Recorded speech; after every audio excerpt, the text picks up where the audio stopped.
Welcome back, honey bun.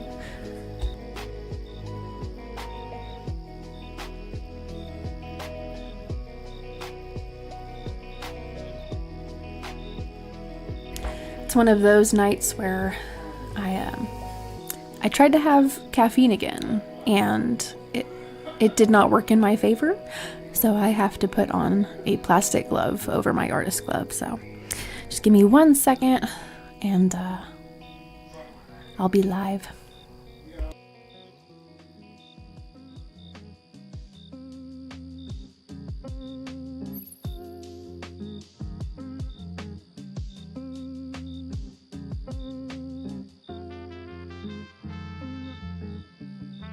Oh, by the way, I don't know if you heard when you sent a chat, but now there is a little sound effect every time that a chat comes through, like every 30 seconds or so, I think is the cooldown period for it. So, make many song reference. Oh my gosh, yes you could, yes you could. But yeah, so I made a couple little updates to the stream.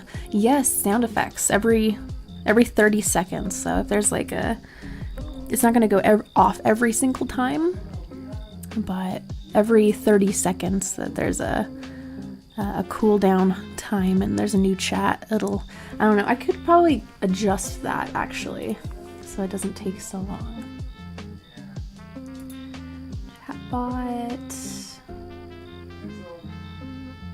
Okay, let's start this thing.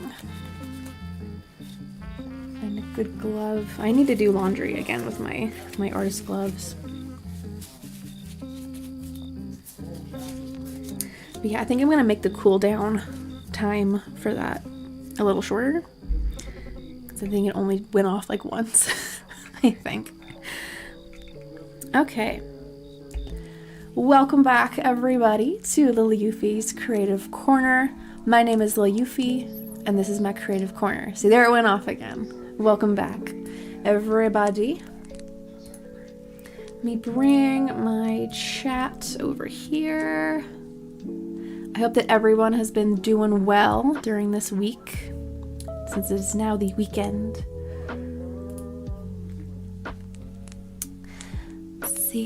When I put my knuckles, it makes me think of the Naruto meme where the mom thought the kid was doing gang signs. They're doing like the shadow clone jutsu, whatever it is. Johnny, I told you to stop making that Hidden Leaf Village gang sign. Oh my goodness. So, some updates. I have a pony right here. Yes, so this GIF, I pronounce it GIF because it's graphic interface. It's G.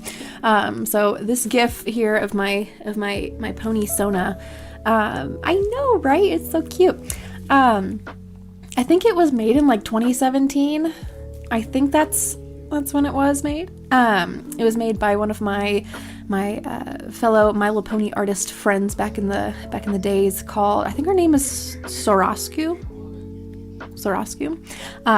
But her pony artwork is like super cute. It's so fluffy, so fluffy and wholesome. So in light of that, in the spirit of adding my old pony Sona GIF into the stream, I'm going to make some more Vocaloid pony artwork. So, because I've done Miku, I've done Luca, and then many years ago I did a version of Kaito, his alter ego. I can't remember what his name is, but it's the red version of Kaito. I did. I can't remember if I did a Teto pony. I know I did a male version of Kasane Teto pony, but yeah. So anyway, today I'm going to be drawing a pony version of Gumi and a pony version of Haku. So, because Haku, Yoane Haku is my favorite the Vocaloid characters. I guess technically she's an Utaloid, but I'm still roping her in the same bubble as the Vocaloids. Let's see, something I noticed, by the way, people have been missing 2020 or something. It's been officially 5 years since, oh my gosh, it has. How did it go by so quickly? I don't it went like woo, right by. Get MLP eyes. Oh my gosh, back in the day, I was, this was like 2013, all the way from 2013 to like 2017, I was making ponies out of everything. Like, that rule of the internet, I can't remember which one it is.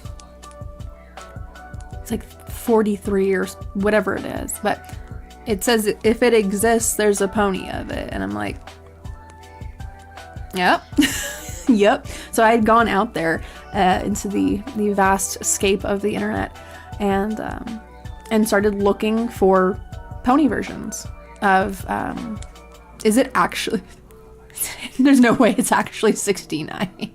That's funny if it actually is. Welcome back, Christus. Wish time was real. Some person on the internet. I wish time was real. I have some news for you. It is. Cactus pony, pumpkin yep. I guarantee you, there's a cactus pony, there's a pumpkin pony.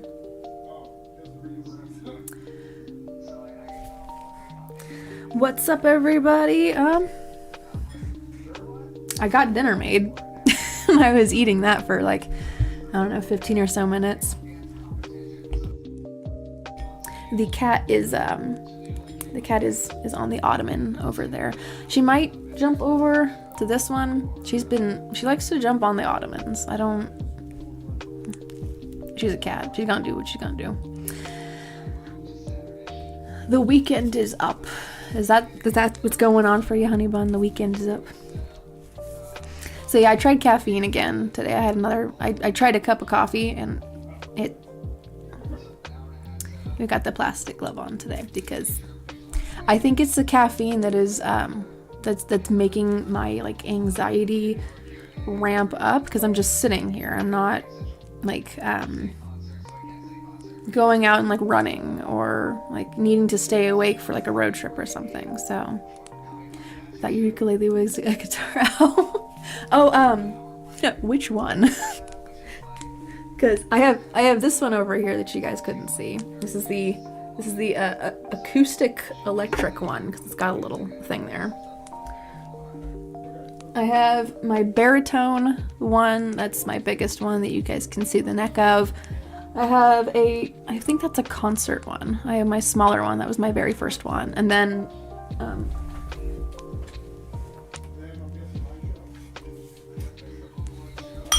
yes, this is a ukulele.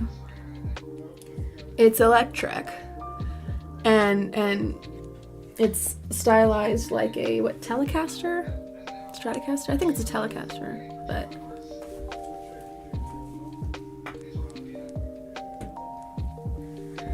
it hurts the crap out of my fingers when I play it.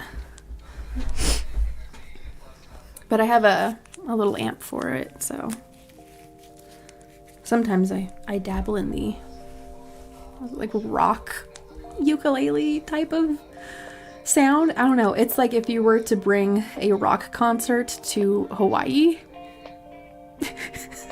Like, yeah. Welcome back, Jonathan Miller. Good to see ya. Oh, the orange tall one. Yeah, that's the baritone. So this is my baritone. This is the biggest of the ukuleles. It's easier for me to play because things are more spread out on the fretboard. But the tuning of these is supposed to be different from other ukuleles, which means that all of the finger formations to form the chords are different. And I said, I don't want to learn new finger formats. So I'm going to tune this thing like a regular ukulele. GCEA, yeah. Instead of, whatever it is for the baritone. I don't even know. It's like G, B, D, E or something like that. But yeah, it makes it sound a little weird, a little, I don't know. It sounds like a combination of a guitar and a ukulele because of the depth of the body. But yeah, so I enjoy playing it, even though it sounds a little strange.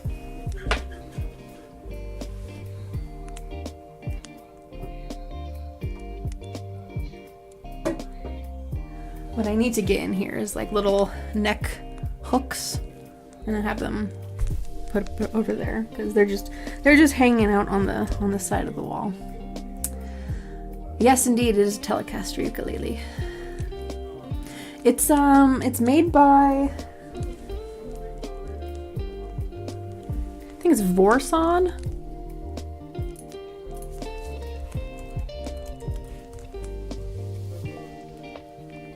Vorson electric ukuleles.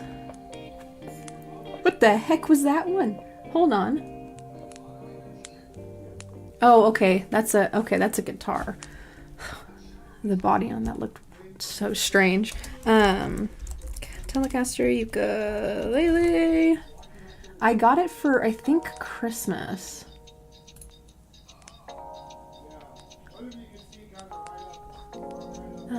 That one says it's currently unavailable. They're on Amazon for whatever reason. I'll get into the the pony drawings here in a second, but I'm like looking for.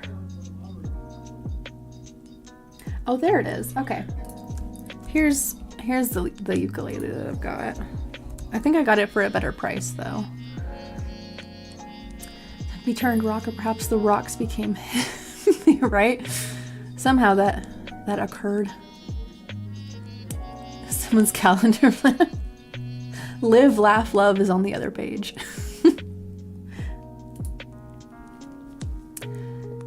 Just add that to my meme lyrics. Oh yeah, go for it. A little collection of meme lyrics. Okay. Let's get to doing this. Where is my... Oh, I lost it again. I'm always losing my chapstick.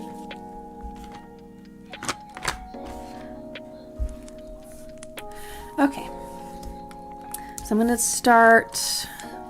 Let's start with the Gumi one, because I've been drawing a lot of Gumi lately. Here is a sample currently. Quote, quote, quote, quote. Don't rock the boat. Didn't come from no toe spin. Feeling fabulous since people awoke. We are made in God's image. Better believe and go hope. Oh, that's cool. I like the flow of that off the tongue. Greetings from Oregon. Hello to Carlos from Portugal. From Earth. I should hope so, honey bun. I was gonna ask them, like, are you on the moon? Are you on Saturn? Mars? That might be a thing coming up in the future. If Elon succeeds in his dreams. Okay, this is not in any like vertical phone format, so I don't gotta worry about that too much. Honey lives in the atom space. Simply floating in the ether.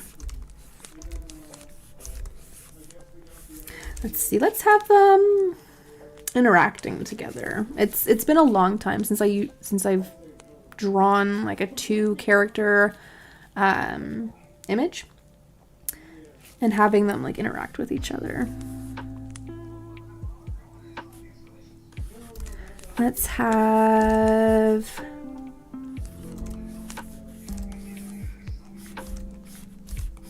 it's gonna be a microphone stand.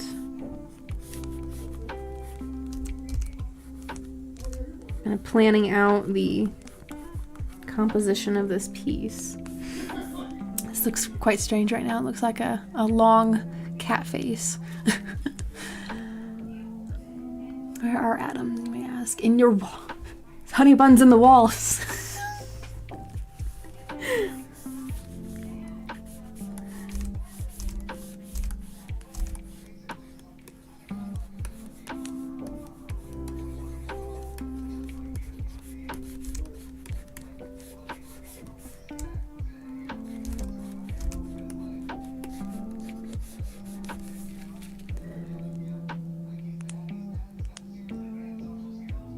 Yes, indeed. That's what I assumed that it was.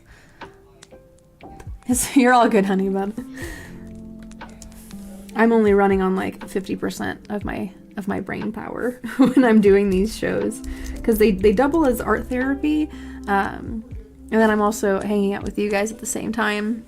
So it's like socializing and also like having some de-stressing art time. So my brain's like, just throw things at the wall, but then also talk to people, but then keep throwing things at the wall. So that's why I got these the sound effects. Oh, actually, the sound effects for the chat. That reminds me, I need to make that just a little bit shorter. How do I get back to that?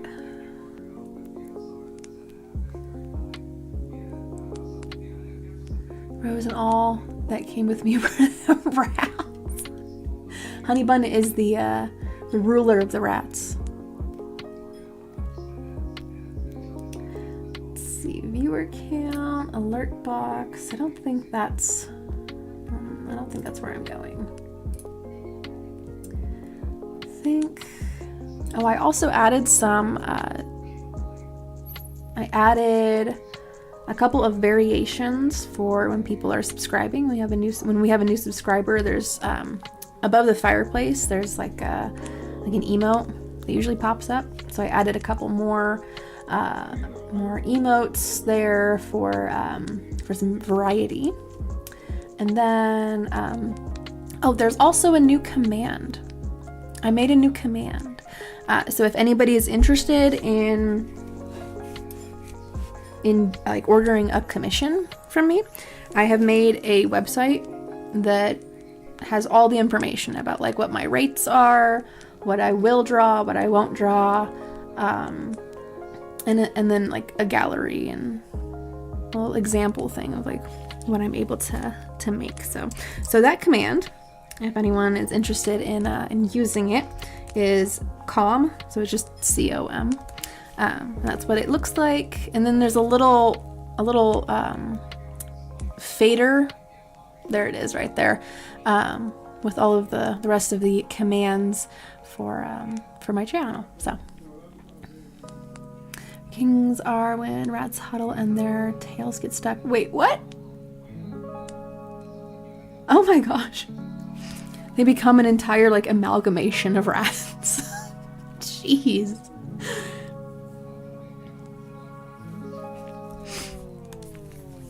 All right, how do I get to that part? Back to dashboard, maybe. Chat box. Oh, here we go. Okay, trigger threshold. We'll do make it 15. Maybe it'll do 15 seconds. I'll see how that works. I don't want it to get too annoying though, so.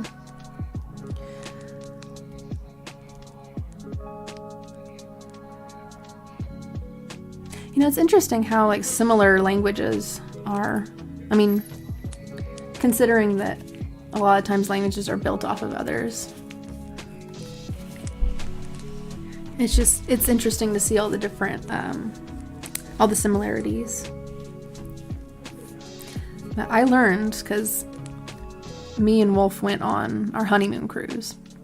We were on a tour of Ensenada when we learned that the word avocado is Aztecian for the male parts of a dude, because that's what they look like. And I'm just like, I was like only halfway paying attention to the tour guide, and then he mentioned that, and I was like, what? I guess chocolate is also an Aztecian word. So, yeah, language is it's an interesting thing sometimes. Indeed. I think if somebody were to like approach me speaking full fluent Latin, I think it would sound like they were speaking in tongues. I have to imagine that it's like it sounds like nothing that you know we're used to hearing these days, because I think it's like somewhat of a dead language. Can somebody hold a French conversation, but I still need to learn? Well, that's still pretty cool. That's more than I can say about like Japanese, and you know, I only know like a few phrases and some words in Japanese, so. So you can say Russian words, but I gotta learn to type some of them. Oh my gosh, good luck. Sometimes like I'm just like, I don't even know how they get those characters. It's a different keyboard setting, I must imagine, or a setup, right? Like avocado in Portuguese is abacate. Oh, okay, so it sounds somewhat similar. If someone were to point at an avocado and say abacate to me, I'd be like, okay, yes, I know exactly, you know, obviously because of the context clues there, but also in the word itself. It'd be easy to remember, is what I'm trying to say. This needs to be pushed back just a little bit. When I was in high school, all I would draw during class was the ponies. Hello, and Russian hunting. I don't even know how to pronounce that. I don't, because my brain's like, okay, it's like a half box. Just say they put Hatsune Miku. Did they actually? Oh my gosh. Well, then they need to do the whole set now. They need to do Luca. They need to do Kaito, Rin and Len. Privyet. Privyet. Oh my goodness. Well, you know, they're probably going to do something similar like what they did with Metallica and how they had like a concert. So they're probably going to have Miku concerts. I'm going to put Insanity in the battle jams. Oh my gosh. Like Insanity by Crusher P? Or not Crusher P, Circus P? Oh my goodness. Wow. That is crazy. And also, like, Circus P recently put out another Vocaloid song called, like, what, 10,000 Stars? I love that song. It's great. I haven't seen any of those yet. I need to check those out. Oh my gosh. We have truly transcended, like, this. It's getting eerily closer and closer to how one of my characters from my webcomic is designed. Just like we have these virtual spaces, virtual pop star, right? Like virtual relationships, virtual, like it's all a virtual bubble. Someone may else make random Pinterest boards for specific memes. Like I have Pinterest boards for like art inspirations and tutorials on how certain artists do their lighting, and then outfit designs. Because there's something about like really good character design that my brain appreciates that part of it more. Like there's people out there that appreciate the score of a film more than, you know, the character design, right? Or the outfits, the set design, right? That's just something that my brain starts to focus on so much for whatever reason.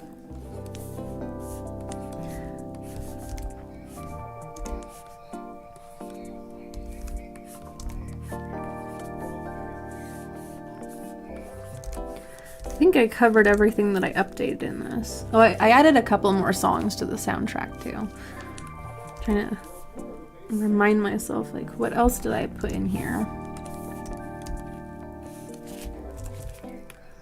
Again, I'm not trying to make it like too busy, but I still like to have some things popping up that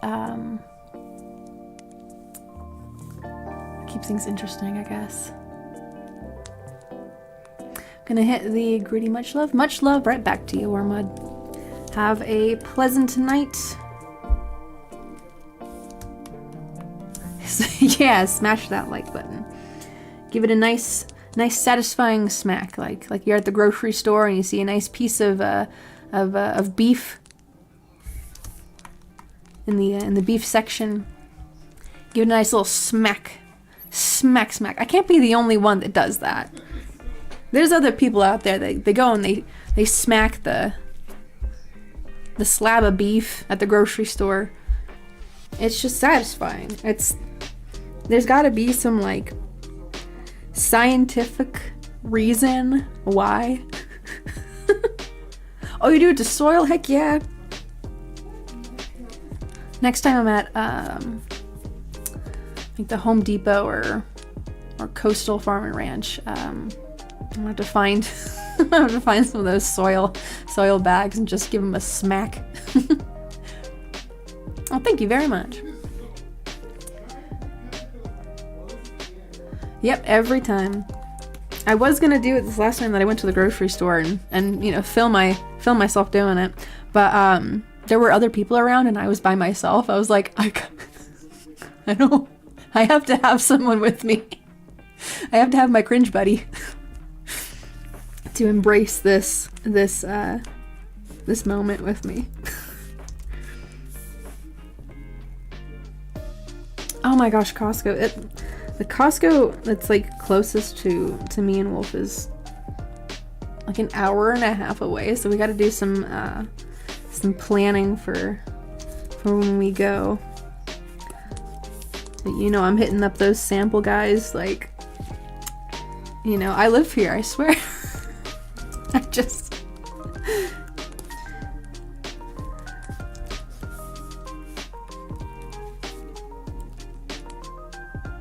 Costco-idians. Costcadians? Costcodians? Have you seen those videos of the people that are like, and this was like a couple years back that this was a trend, but the people that like tried to spend the night in the Costco. And they made like a fort out of those gigantic bears. I'm gonna have this hoof going up. Gonna offset.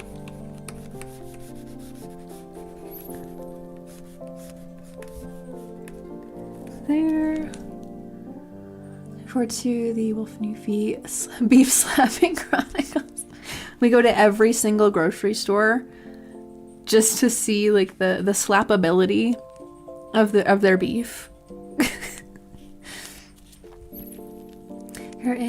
Bigger is better around here. Yeah, we're in Texas. That one guy who went simply mispronounced things in a... Yes, I do remember that. Watermelon.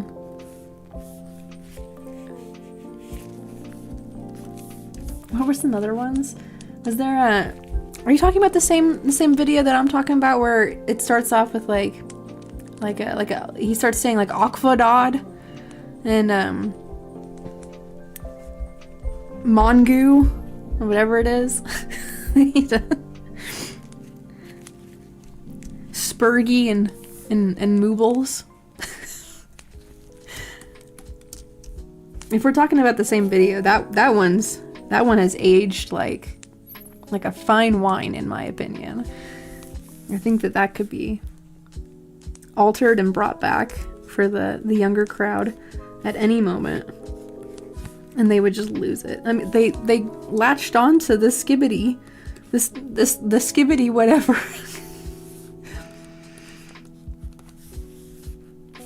Why not latch on to I don't even know what I don't even know what the name of that is. Low tapered fade children with the broccoli hair.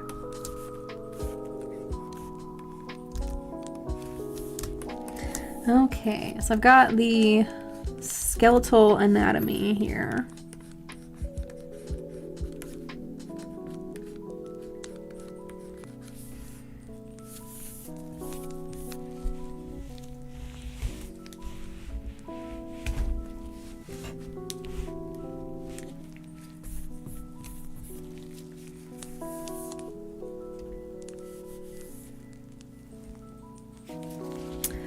I'm gonna be right back. Give me 1 second.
Okay.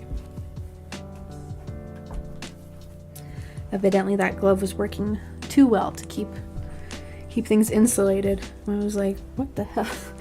What is going on here?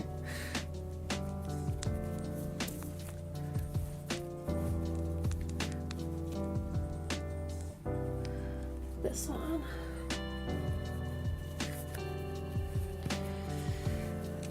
Let's see, I learned the meaning of the meme today and I found no meaning.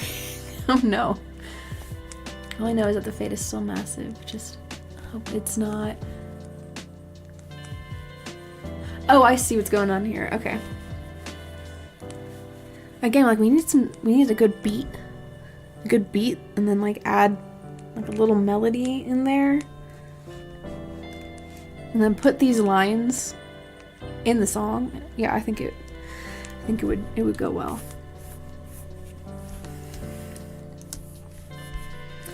Okay, I'm gonna have this one, this sideways, side view. Just for trivial notion.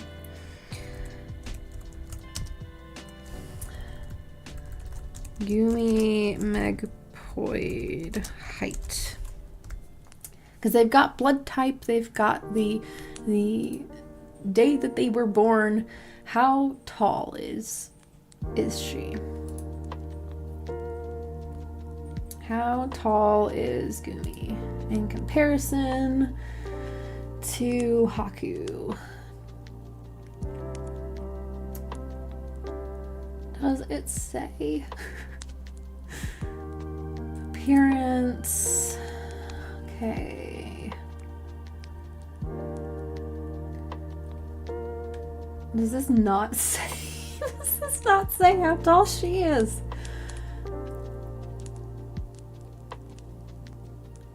Like, I would think that you would have to know how tall these characters are in order to make an accurate model or a figure for them.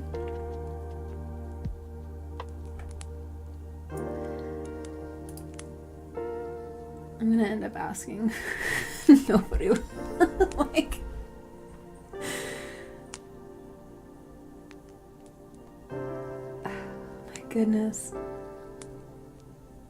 I just want to be accurate. I just want to know which one is taller. I might make it Haku this taller if I can't figure it out.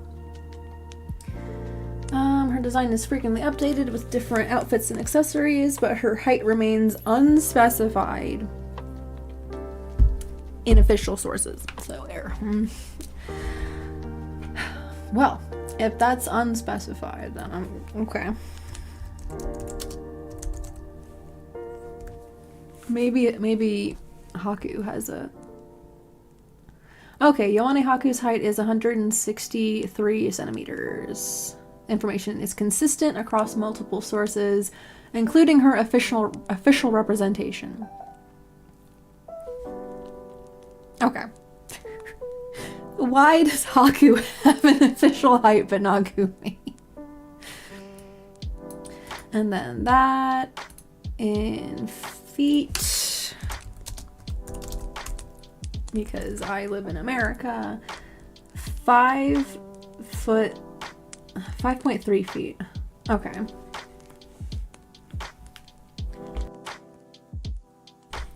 So she's shorter than me. Looks like it was made in a computer. Sounds nicer than a nerd. You know, that's, yeah. And that's part of like my inspiration for making the Vocaloid covers, is because I'm like, I wonder if this sounds better if Gumi were to sing this. Like, how does this sound worse, right? Let's experiment and try out this sound. So, okay. Make a bit of the song to test the app at the same time. I don't want to miss the stream. Oh, by all means, be creative and experimental. Make new things that other people out there would have never thought to combine, you know.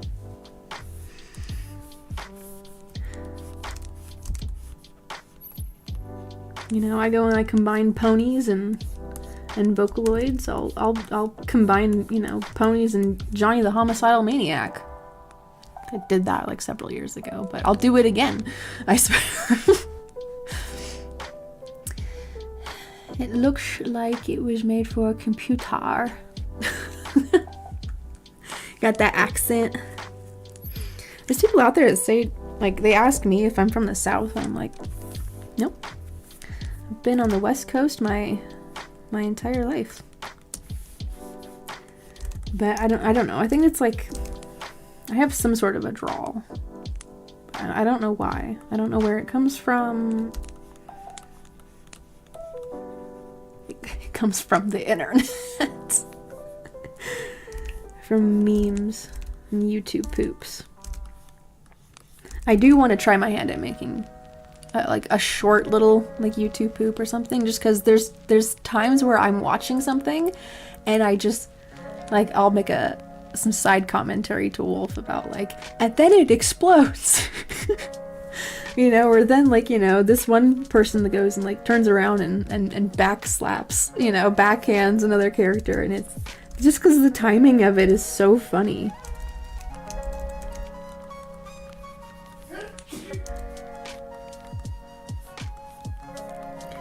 Getting my face shapes lined up here. Started a research video for singing because I got inspired by this video where someone remade Chroma Pokia, whatever album from memory. Wow, with only their, oh my gosh. Oh yes, that was Wolf sneezing. I will let him know that he was blessed. Let's see. Like legitimately, I'm gonna let him know he was blessed. Let me know if the little chat sound effect thing is going off too frequently, and I'll slow down the cooldown timer for it, or I'll make it longer.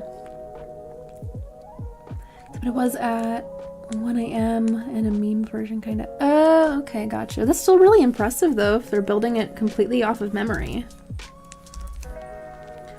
So their mouth needs to go right here. Make that little indentation there for the mouth.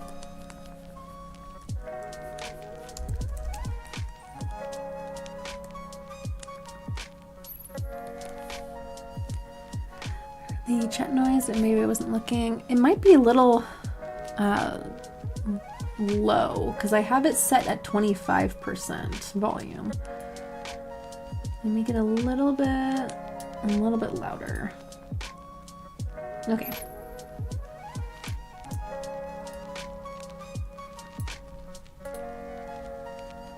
Yeah, it's like little sparkly pixels. But so every, like, if there's 15 seconds between the chats, it'll go off again. So, but again, if it happens too frequently and it becomes annoying, let me know, and then I'll make the trigger threshold of it longer. So,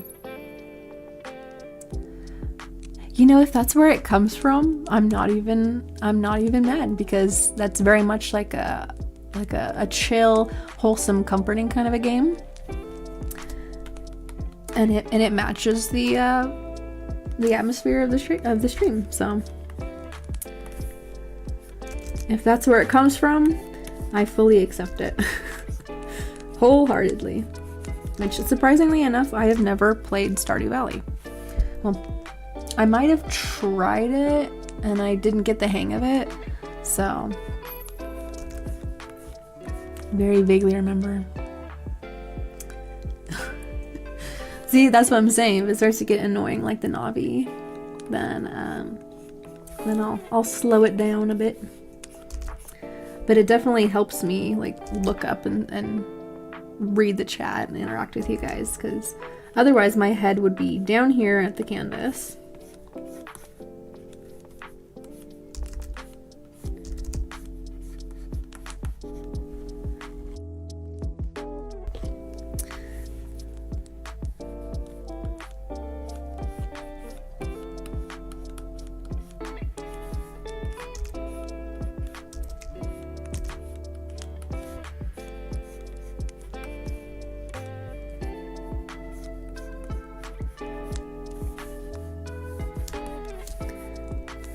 I think this one's gonna be Haku.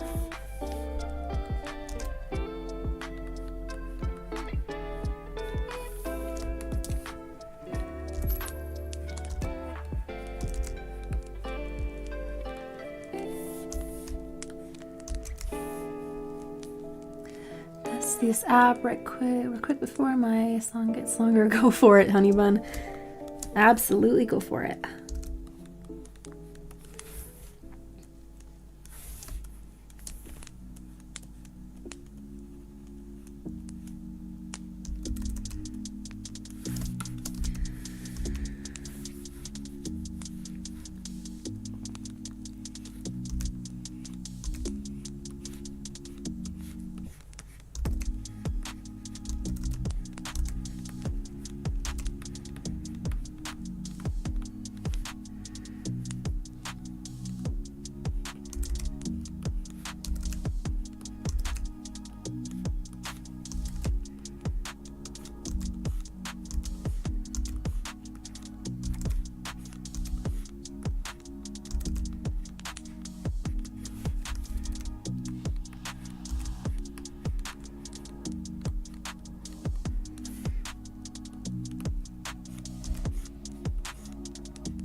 I would eventually like to figure out a different way of drawing these legs, these front legs. The back ones I'm fine with, but my front legs for my pony style, I've always wanted to do something different with it.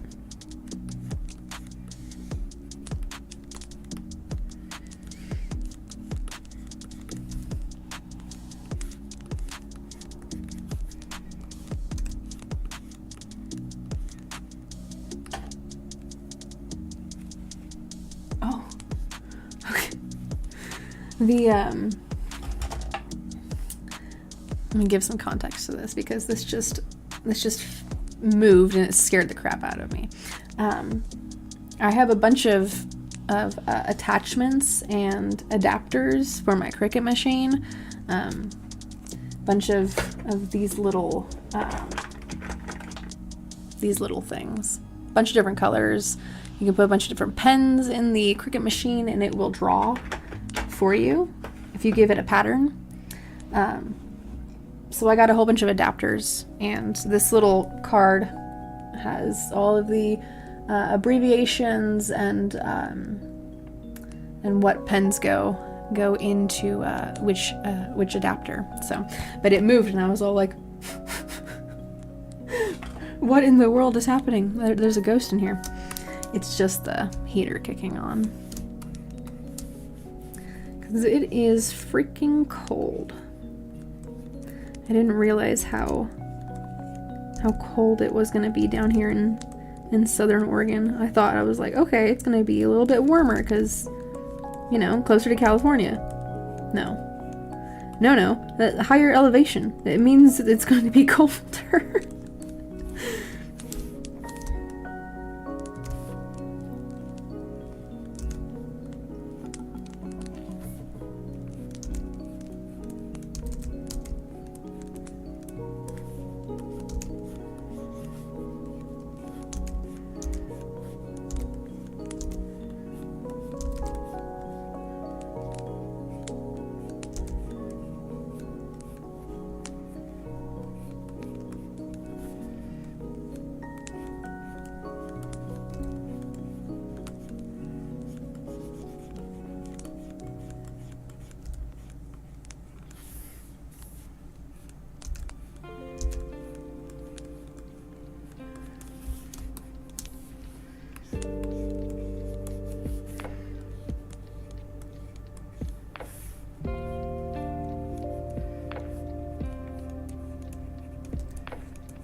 Okay, let me pull up a picture of Haku since I'm starting with her.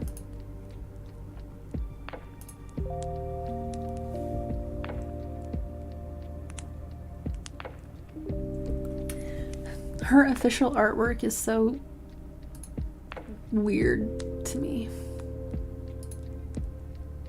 because like, I know it's anime, but her head is too big.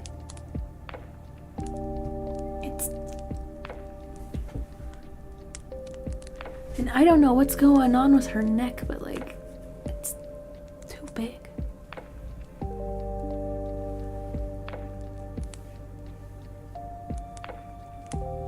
And I don't know why it looks like her spine is breaking by her waist.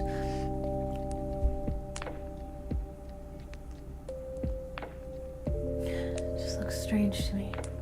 I never fully looked at her official artwork, and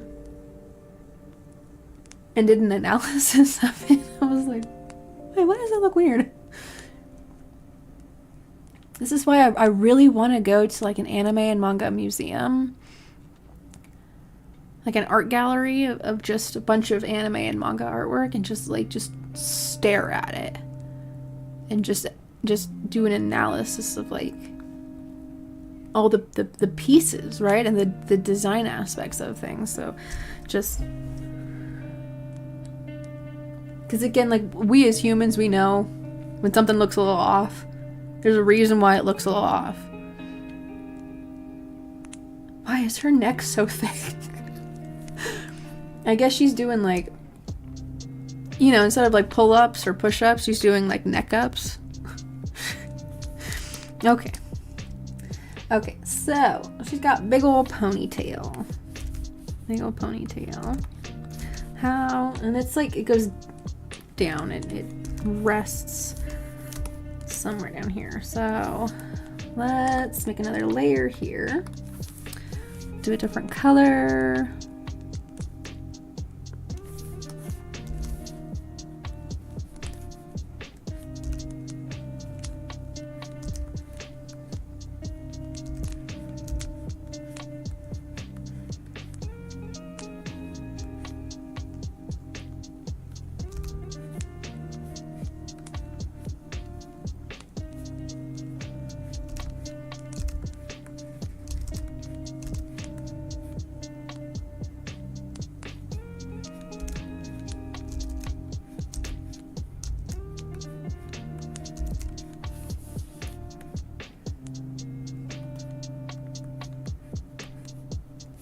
I'm gonna redo this here. I'm not entirely happy with how that was turning out.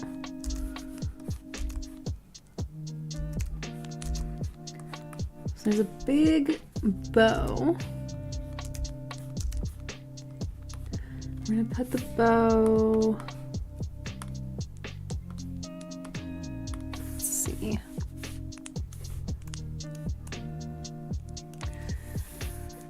Put it somewhere over here.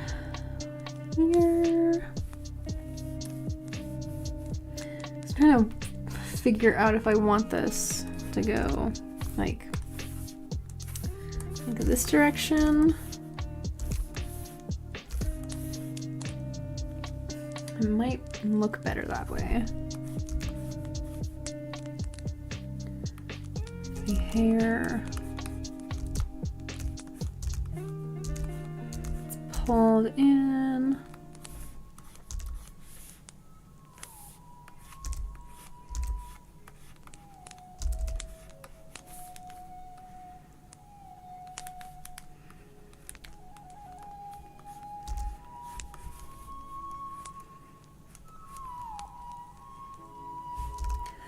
Bangs are split up into 3.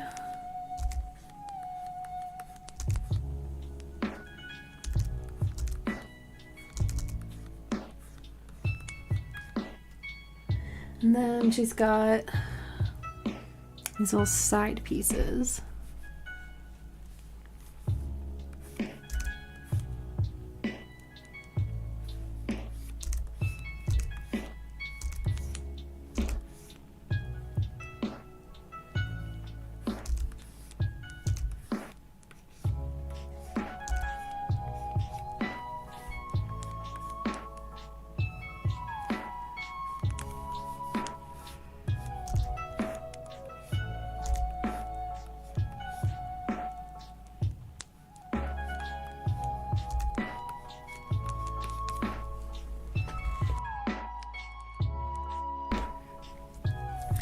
Wish I had the little like cat cam that Wolf has on his stream, because the cat is literally just sleeping there on the ottoman. I should have had the camera over on the other side, so she's peacefully sleeping.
Maybe it doesn't go all the way down that way, but perhaps it falls here.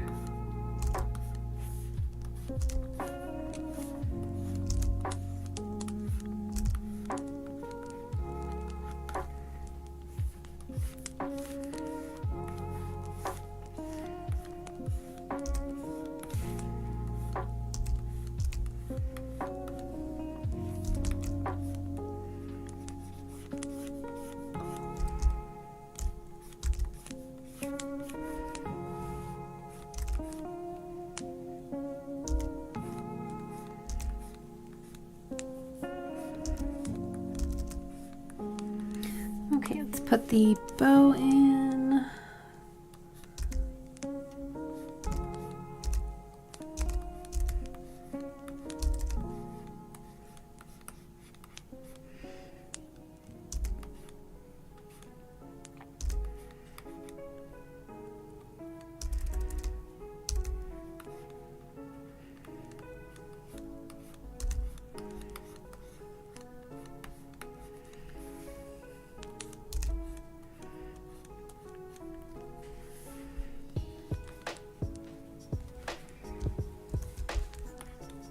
Move this around just a little bit.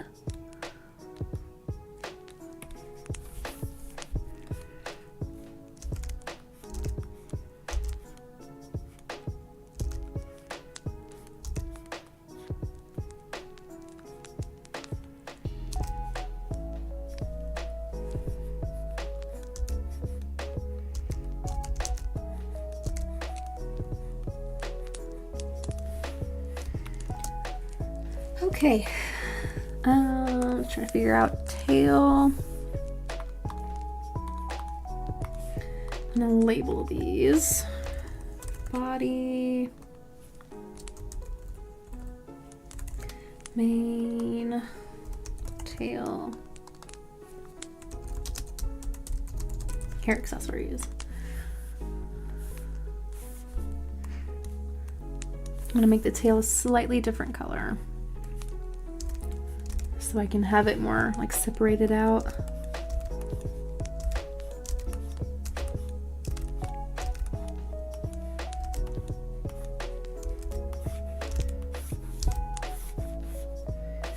I'm gonna move this over just a bit because I need a little bit more room here.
Okay, let's try to figure out how to ponyfy her outfit here.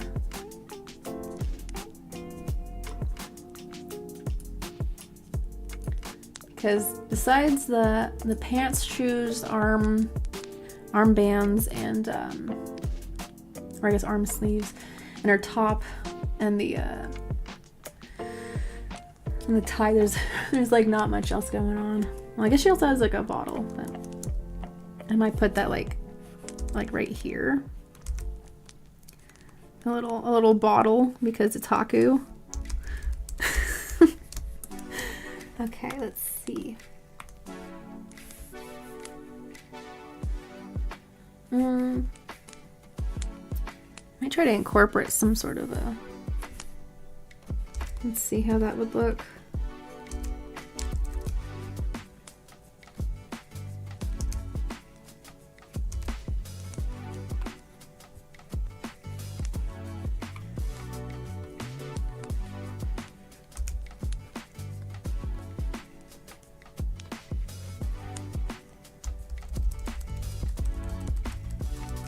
I'm gonna try to put a little bow in here.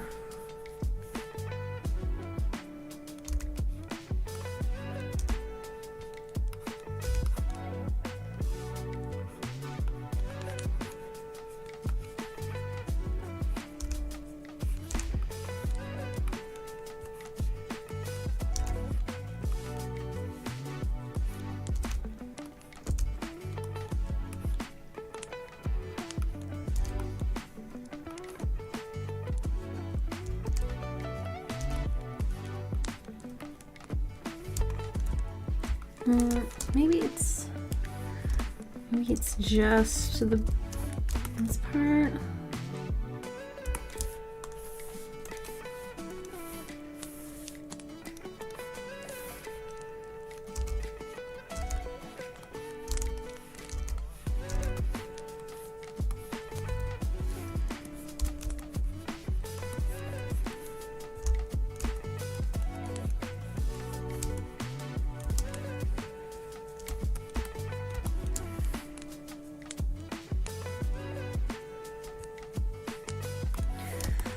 Okay, let's put in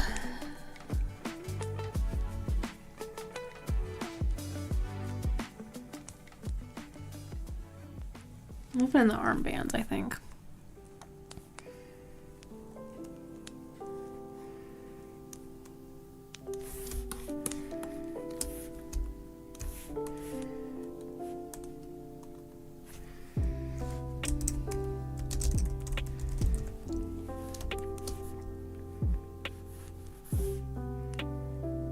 This away so I can see it a little better.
Arm sleeves. Let's do top.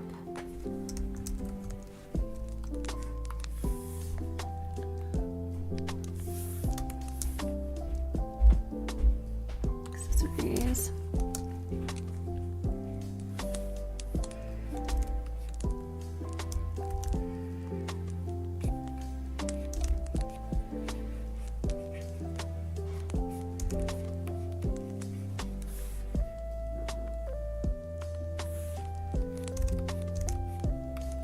You hardly even see this.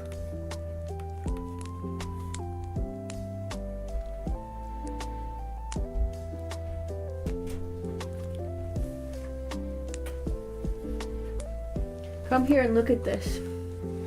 That? Look at how big her head is and her neck. Compared to her body? Yeah, and then how is she making this pose? Like, her spine should be like right here in this gap. It's just, I never looked at the picture this long, and I was like, why does she just look like it's like the face has been photoshopped in, and they went and they changed Miku around or something. I was gonna say, look at the Miku one. Yeah, well, I think she's supposed to be like a parody of Miku. Yes. But yeah, I was just like, why is her neck so big? She did neck ups. She's been pounding back so many bottles of sake. Their head moving back and forth to look at. Yeah. Her vertebrae. Yeah. But yeah, the cat's in here. Okay. You woke her from her nap. Okay, turn up the heater. Okay, thank you.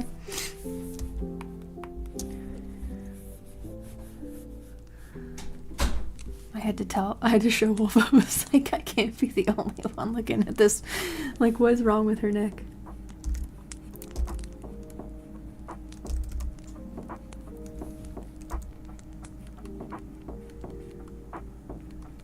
Oh yes, there's that lovely heater.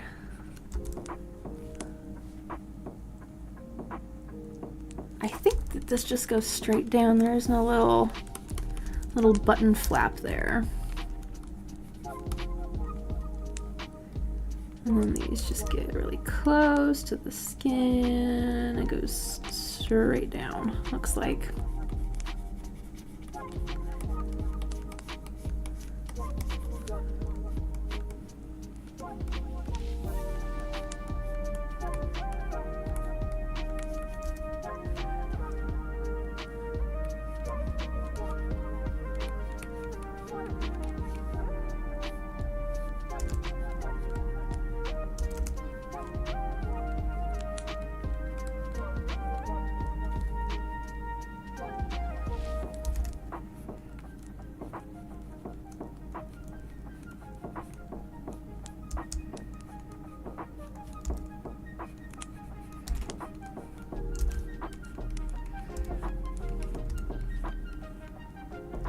This is fairly exposed and out.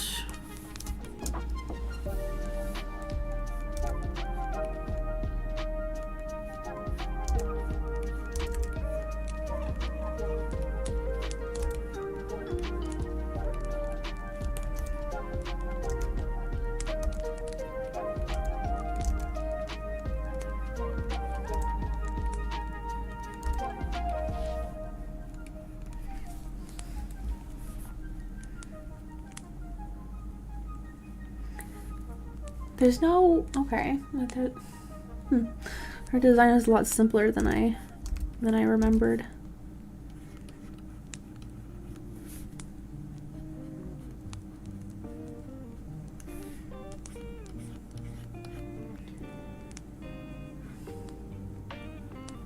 Like, I want to add like something, but that's not how the design goes. My brain wants to add things in, just as I naturally am as a person. I'm like, I want to do something else with this, but alas, that is not how it is designed. Top is there. Let's put in the tie. These are all gonna go in their own folder.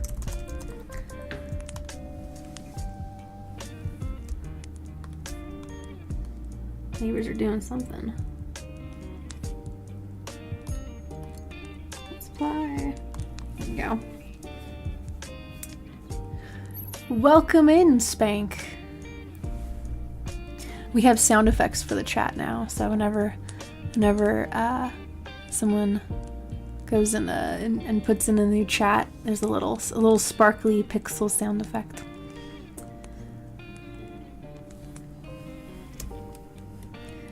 And a couple more updates for the stream. I added a new command for commissions.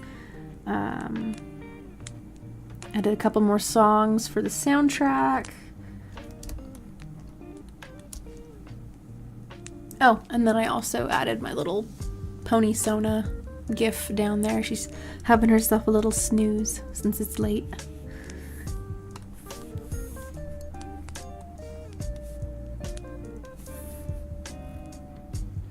Okay, this tie.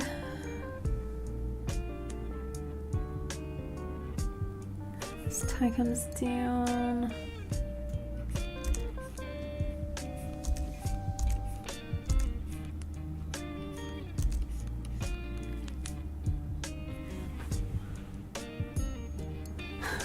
Okay.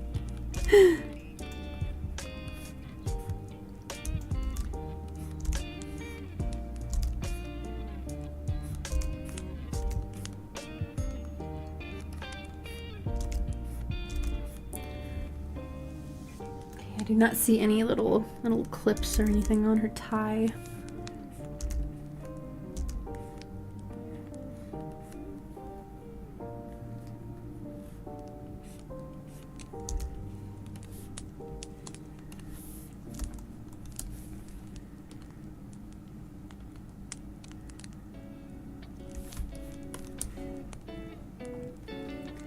Okay, she needs her pants.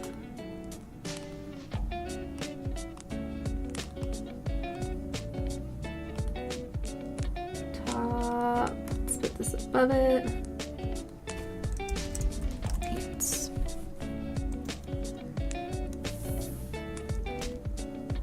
So she's got the little belt keychain thing.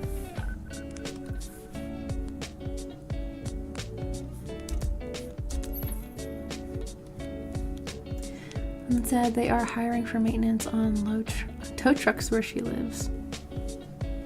I think she's trying to give you some hints, man. I think she's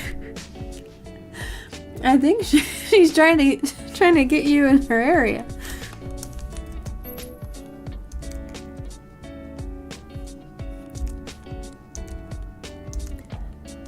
Again, may your heart be your guiding key. You gotta listen to your heart, man.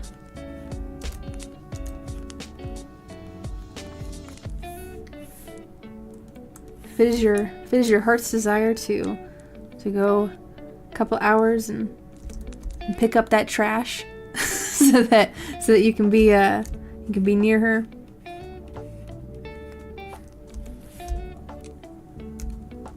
You know, it's weird. I think that, and I don't know if I'm the only one that does this. I don't think I am. But at like 4 in the morning, the waste management truck comes down our street and picks up the bins, and I'll watch.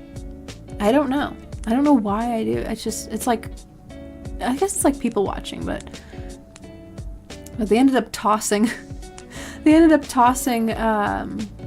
one of the neighbors' bins on its side. It was like, oh.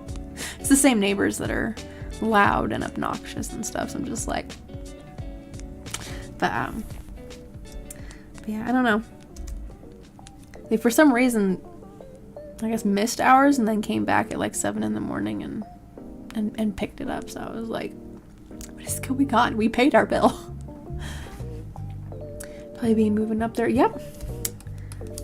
I mean, that sounds like it'd be more efficient than, you know, every day making the trek. So, but yeah, it sounds like she's giving you some ends there. Like, hey, want to be closer?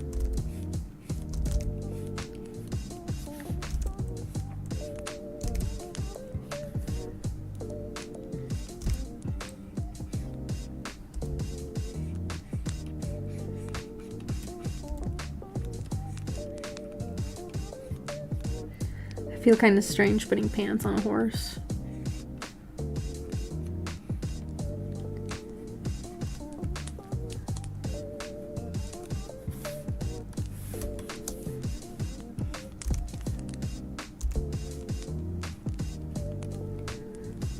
The belt loop would be like the little accessory piece, really, is what that is. Say keychain.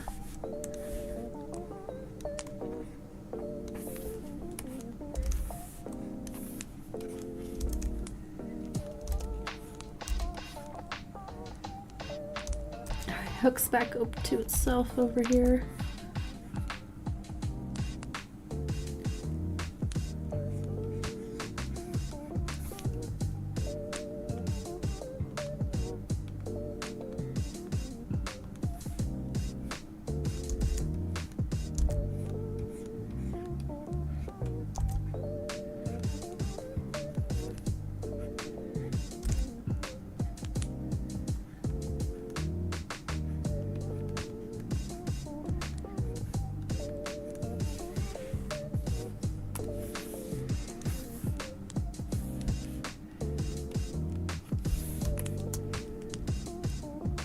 These go all the way down. I did not put shoes on Miku or Luca ponies, right? I did not do that. Or did I? Because I'm trying to... Oh no, I did.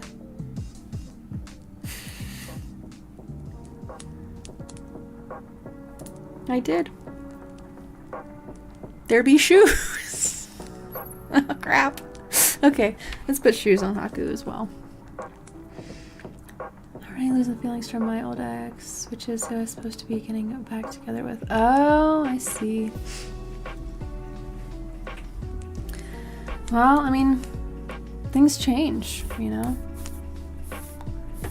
Either people's feelings or the time or circumstances, right? Hello, welcome on in, Julie. Stream as a way to get me into the mood for drawing too. Oh, wonderful. We have a very creative and productive community over here, so hope that you enjoy your stay. If at any point you want like a link to the soundtrack or anything, I have a command for that posts the Spotify link.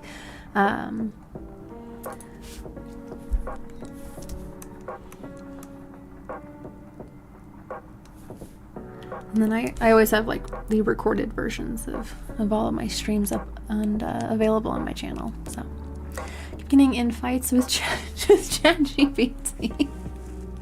Oh my gosh, Ryan. Knows it talks like a super manipulative lover. Oh, I wonder if it's point of reference, like its data set, right? is built off of manipulative romantics, right? Furnace must back up. I'm not breaking it off with this spicy Italian pepper. Well, that's what I mean by, like, you know, the circumstances. So sometimes it works out, sometimes it does not. Just kind of, you know, depends how life is gonna take you there. So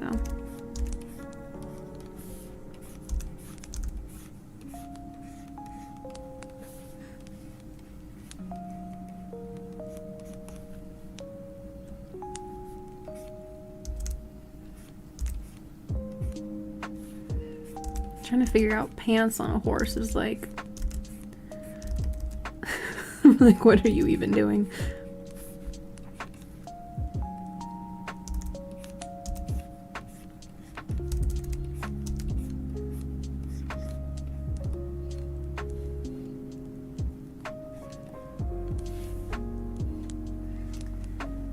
Okay, so it's just a single stripe that comes down.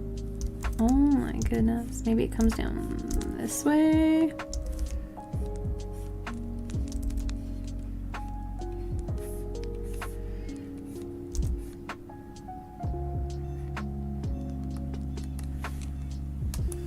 Something like that.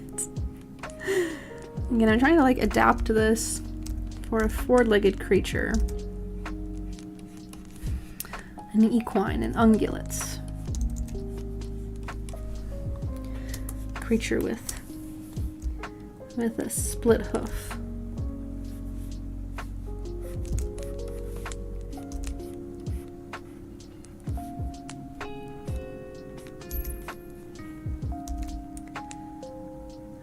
It's just freaking funny how it started. She was supposed to be seeing my ex's husband during their short span. Oh my gosh. Jeez, wow.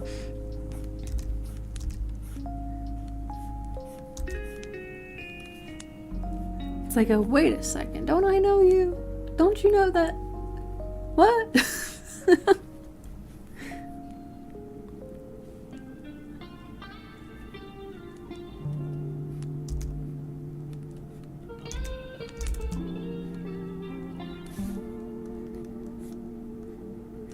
Reminds me of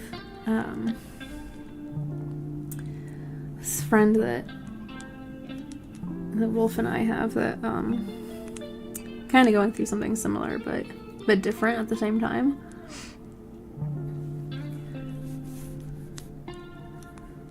That oh gosh, it's confusing in that way that it's it's a little confusing.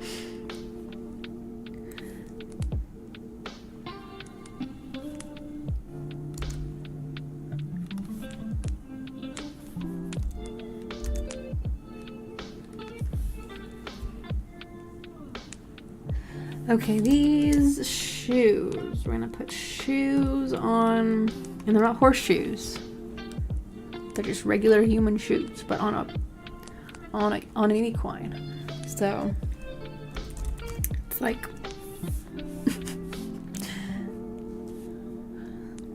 my brain suspends my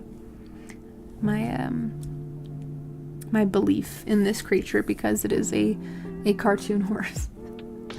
And not a real horse. If I were to see a real horse wearing human shoes, I would slowly back away. I'd probably try to take a picture, but like part of my brain would be like, is this a cryptid? Is this an SCP? It's gonna make us jealous of her even though she got back together with her husband. Well, I mean, sort of like, if she went and she got back together with her husband, then like, then there it is. Like, you know, she made that choice. So, yeah, if she isn't showing much interest in you, then, you know, move on, I think, right? Like, and that's easier said than done, right? Because those feelings linger. But if it's not mutual, you know, it's not going to be an equal partnership there, you know, or you know, it's just not going to be fair. So. How a horse would ever wear Jordans. The visual in my head of a horse wearing Jordans, basketball shorts on that goes and he like tries to score a point in basketball. Oh my gosh! I think they would have some advantage. I love that. What kind of shoes? It's like they're like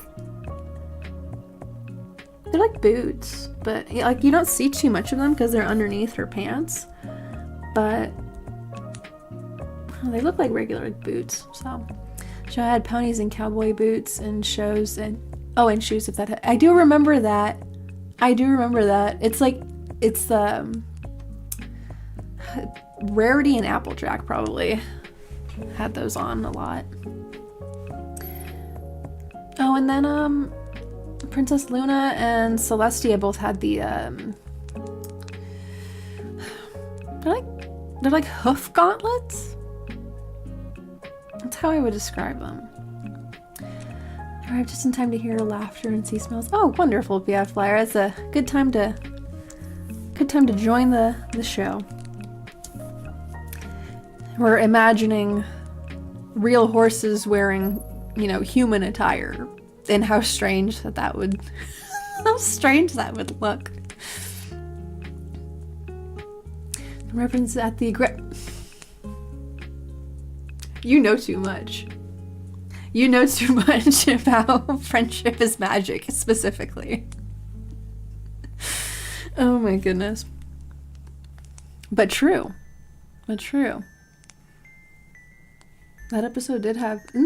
That's the two-parter, I think. I can't remember. It's been a while, but... Yes, they did have quite a lot of fancy footwork there. Me and this girl were talking deeper than we've asked. He asked me what I'm doing a couple times. See? She's interested. You gotta, you know... You gotta go with your gut there. I think your gut is telling you pretty loud and clear what to do, man. You should do it. Because chances are, I don't know. Like, I don't know her story or anything, but I can imagine that she probably went through something similar in not being like, not being with somebody that's equally as interested in them. So Someone who draws ponies before he commits to a cop-out and really simplify it unless it's a very complicated shoe. Yeah, I will refuse to do like a complicated shoe because I just don't like doing shoes. I don't like drawing shoes. It's that geometricness of it, right? So thankfully there's only like 2 parts to her shoes, so they only just come out a little bit with the lip. If there was like a whole bunch of different buckles and facets and so, I'm simplifying that thing. I already have it as a thing in my commission sheet that it's like I don't draw mecha, and I'm not gonna draw anything like super complicated. So I didn't answer right away. What am I doing? Right? Like, what's even going on then? Yep, indeed he is, Mr. PF Flyer. No, I don't know anything about the show. It's this specific episode. I don't know anything about the show. It's this time stamp right here.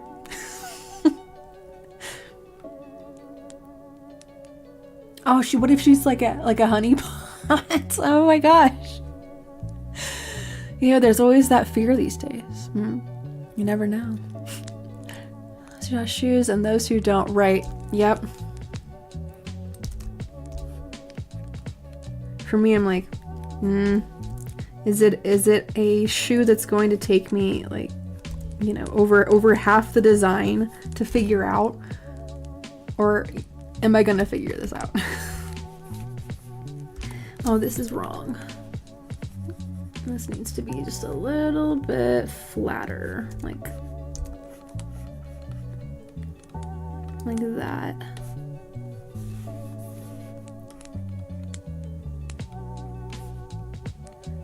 So at the same time of me trying to get a somewhat accurate designing here, I also want to make sure the poses it makes sense.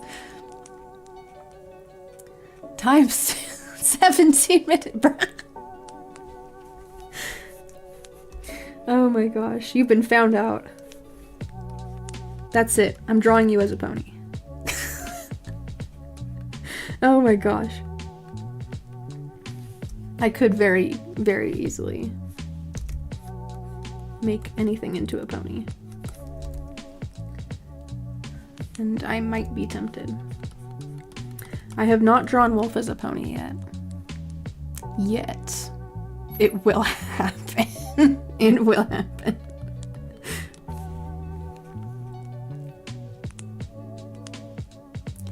He's playing a song for It's Crazy Girl by Eli Young Band. Oh, I think she'll love that.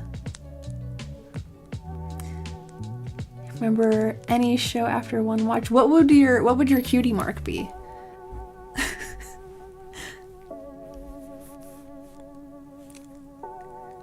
Be like something having to do with memory. Yeah. The amount of detail I recall. Oh, I believe it. The amount of times that you've like recounted a specific scene from like Star Trek or something. Like I'm just like, this guy's got like a photographic memory or like a videographic memory.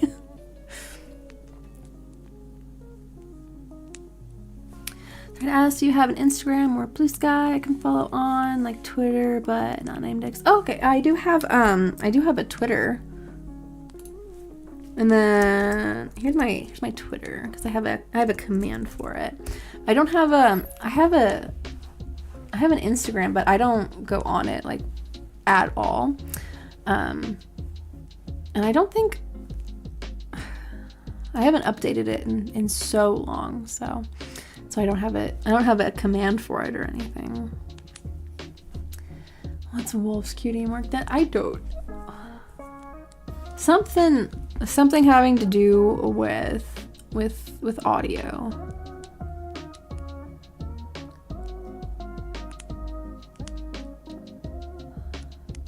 Something having to do with audio, I think. I don't know. I'd have to ask him. Like, because with my first My Little Pony character that I made, she has 3 cutie marks because I couldn't decide, and I was just like, okay, well, she has cutie pox. She has a permanent case of cutie pox because she's got 3 cutie marks, and it's just like, what? I can't make up my mind. so I have to ask him, like, what would your main talent be? So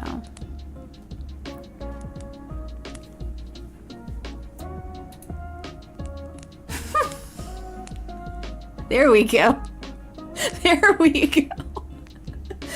Oh my gosh, I'll make it the Pinkie Pie one. Oh my gosh. Jeez, the chokehold that My Little Pony Friendship is Magic had on so many people and still does is just, it's wonderful.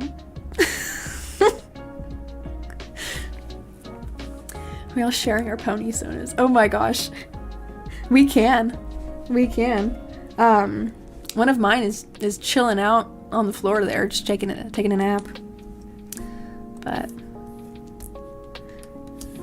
that was made for me in like 2017 by one of my other pony artist friends on DeviantArt. It was actually, fun fact, it was actually my first exposure to live streaming was with like 3 of my other pony artist friends on Picardo. And then, like, I don't know how many years it was after that, but I went and I started streaming on Twitch, doing this art thing that I'm currently doing. But I don't use Twitch very often. But what I do use pretty often every day is YouTube. So I went and, like, I think it was like a year and a half, maybe 2 years of streaming on Twitch, and I went and I moved everything, well, almost everything from Twitch over to YouTube. The only stuff that I have yet to move over is the sub badges and the emotes, because I am waiting to get accepted into the partnership program for YouTube. I gotta work on my watch hours. That's why I always thank you guys for hanging out with me, because this helps my watch hours very, very much.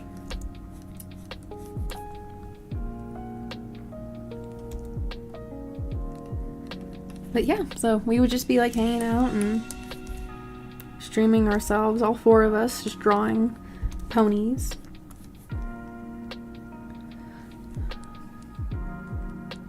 People get tats on their butts not realizing it's just a cutie mark. Oh my gosh. There's a YouTuber that used to hang out with iDubbbz and Filthy Frank when he still went by Filthy Frank, and Max Mofo, a guy named Anything for Views, and he's got a PewDiePie tattoo on his butt. So Anything for Views has the freaking PewDiePie cutie mark. So make of that what you will. Yes, you can be part of the pony party, Spank. Only if you have your own pony sona. My buddy Ann made custom pony plush with his wife for commissions. Oh, that's wonderful. I have okay, here. I'll go and I'll show this.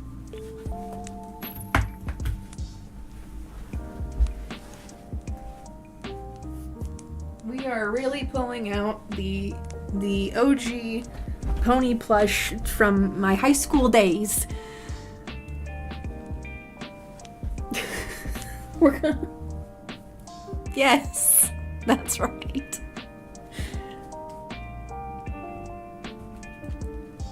So, there was someone on DeviantArt long ago when I was in high school. This is like my first year of high school, I think this was. And they were on DeviantArt and they were selling these pony plushes for $90. I saved up my money from my birthday and from Christmas, and I got myself a custom pony plush. So that was my very first OC Vivid Beat with her 3 cutie marks and the cutie pox that she's got. And she also has a bent horn. She's a unicorn with a little bent horn from running into a brick wall when she was younger. So, yeah. I have some weird OCs. Tramp stamp horses. Imagine going up to Hasbro and being like, yeah, so we've got these rainbow colored horses. These miniature horses, so they're ponies, right? So and they got tramp stamps, but of what they're really good at, right? So it's like an identifier, so it's not weird. Oh my gosh, bless Lauren Faust.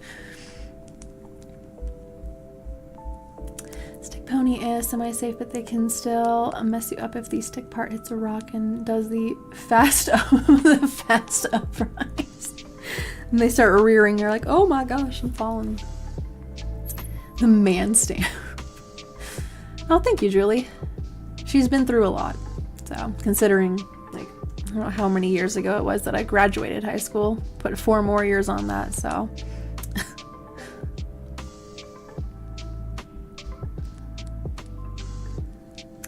I had OC. She made me. If I can find it, I'll show you. Okay, sweet. Yeah, if you can find it, I'll draw it. So it happened. Someone asked Lauren Faust. We all know the show has sexual tension. She was super funny. I mean, like,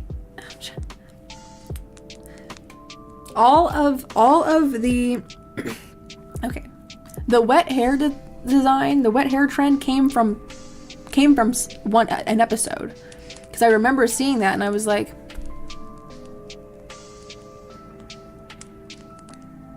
that's not the original style of hair that. And then they had the Pinkie Pie, the Pinkamena Diane Pie episode, and like that's not anything like sexual undertone, but it's like there's like a mental, like they're going crazy, because Twilight had one too where she was just like going a little nuts, and it makes me, I was like, okay, these people know there's adults watching, or like teenagers, you know, parents or something watching, and I'm like, you got to do something. You have to do something for the adults watching. And I'm like, she's going crazy. She's going crazy. And then cupcakes came around. Yep.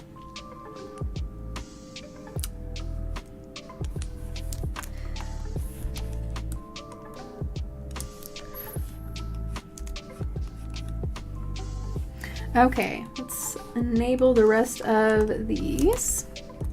We've got Haku. Am I gonna put in the rest of her headband here? I think I am. Just to tie it all together. Headpiece.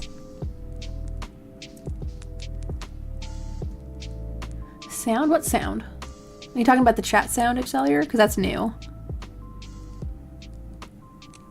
Or was it just like muted for you or something?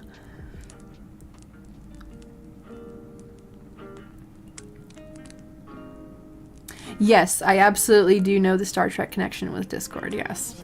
Yes. John Delancey is a lovely bridge for me and Wolf to bond over.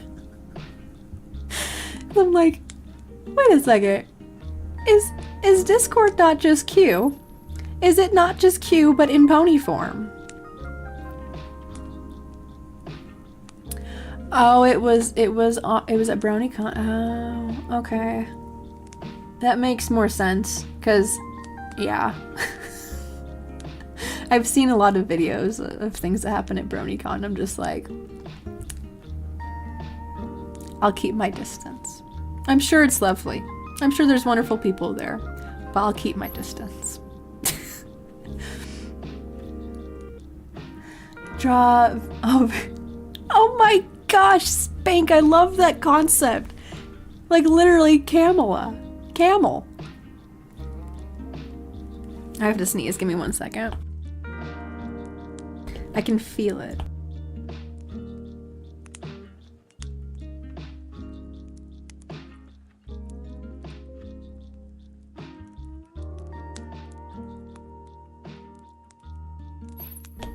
I was asking myself, like, is it just gonna be one? Or is there two? It's just the one. Yes, I am somewhat fun-sized, Horizon. Not as fun-sized as Kit Kat, but 5'5" is somewhat short. So he makes references suggesting he is cute. Okay, I need to go back and watch these episodes where he's making these references, because I get it now. Try and put it on Wolf's channel background. Do like an art showcase during the intro part of his show. That would be fun. Camel hair eating the frolic carrot. Yes, she would be eating a carrot of sorts. Shows available final make. Yeah, I have to watch this one anyway.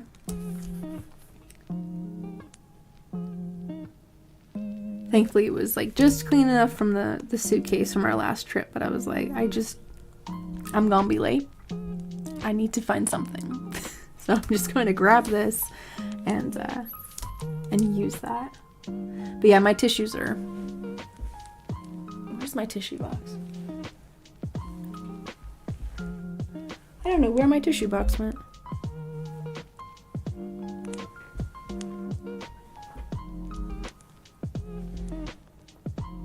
Oh, it's behind my button maker.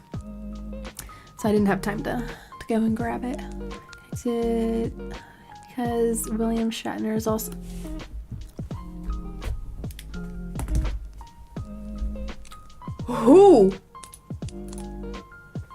Who does he play? Hold the phone. Hold the pony.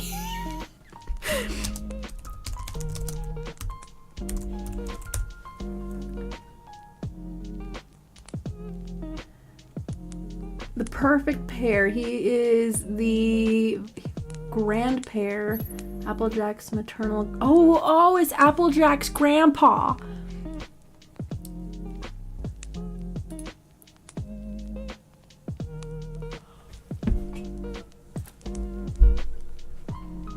Hold on, I need to take a picture of this. Hold on a second here, guys. I've lost my mind. I have lost my mind. Look at this tweet. Hold on, look at this tweet, guys. I'm like getting the chills. Look at this. He's a brony. Oh my gosh. It's confirmed William Shatner's a brony. And this is from 2017. I had no idea he posted this. Wow.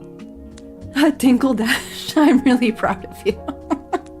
Wow. Oh my goodness. This is amazing. Yeah, I'm gonna send this to Wolf. Oh my gosh. Wow. The amount at which my jaw dropped. Amazing. That is just amazing. Beautiful. I told that girl my height yet, and she told her tonight, and she was like, virtually the same height. Oh my gosh, wow. Check that out. You guys can share clothes. Not outside. I was thinking about this stick because like this is technically a men's flannel. I like men's flannels more than women's because they're just more comfortable and you know, I guess airy. So good morning, Nils. We are sketching Vocaloid ponies because I did this one and then I did another one and I was like, I need to continue this trend. So that's what I am drawing tonight. So I'm beginning these sketches for these ponies. What was I gonna say? Oh, right. The men's flannels. They're just more comfortable. And I feel like there's more options for the fit and the patterns too. So, but I was thinking about this while I was making dinner today. I was like, I wonder if, because I have like some extra large flannels. I was like, I wonder if Wolf would fit into them and how he would look in them. So, Shame him, shame. He gave me back a surprised face. It is crazy, Julie, it is. The, again, like, I have watched videos of the things that happen at BronyCon. I'm just like, I'm okay. I'm okay watching this in a video.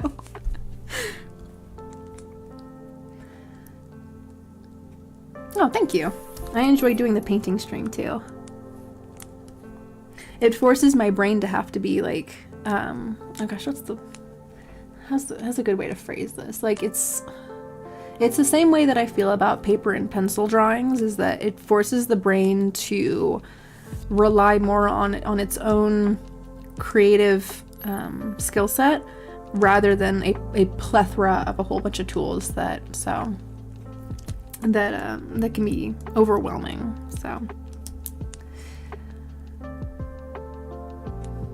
you wolf with some clothing for back home is the catch. I can't visit until summer. Okay, well, it will make the time in waiting more appreciative of it. So we thank you very, very much.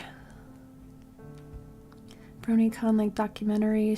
Yeah, I've watched YouTube videos of people that have gone to those conventions, or like what's the other one that happens in, it's like Everfree. It's like an Everfree con. The North Flannel is a necessity indeed. Yeah, I mean, like, it gets cold down here in Southern Oregon because the elevation is higher, which I was like, huh, it's a lot colder than the north, but yeah, no, these have been coming in handy. So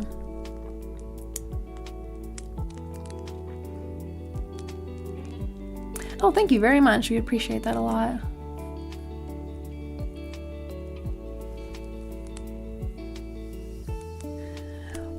Oh, did you have Straw Man? Well, that's a good opportunity. It's pretty cool with the memories. But yeah, with the FurCon, yeah. There's a guy that, I should say used to, because he's not going to be there this year. But he was one of the guys from the rental house for the convention that Wolf and I work at each year. That I guess he was working at a furry convention, and they weren't happy with his type of work, and they let him go. And each time that he has done work at the anime convention, because it's a 3-day event, and each day he starts wearing more and more of the furry stuff, and it becomes like a distraction, because he's supposed to be like a rental house dude. It doesn't even have like a pass for the convention, doesn't have any like staff or anything, and he's up on the tech booth in his furry stuff. I'm like, he's got a collar on. I'm like, what are you doing? What are you doing? Anyway, okay, let's get the headpiece on Haku here. Have you ever thought about doing Berserk by Kentaro Miura? I have seen the art style before, and it's really intricate art style. I don't think I've ever drawn a character from Berserk though. I have an ex that was super into Berserk, probably still is, but and I had seen, I can't remember if I saw the entire series or if it was just a little bit of it, but it's a beautiful story. Like, it's hard to watch in some parts of it, but it's very deep. So to the FurCon worked at had the, oh my goodness, the FBI. Wow. I can only imagine why the FBI would be at the FurCon. Huh. But manga artists are so good with art stuff. I know, right? Like once you've, and I haven't attained this yet because I'm not a mangaka. When I haven't like fully started my webcomic, but there are days where I just get into this mode and I'm drawing. Like I want to draw like all day. You know, I have household stuff I gotta take care of, but there's like, I don't know, you get locked into a style and you just start whipping out drawings like nobody's business.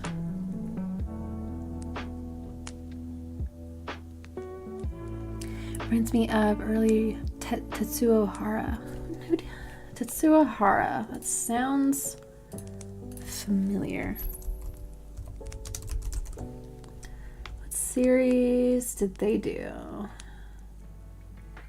Fist of the North.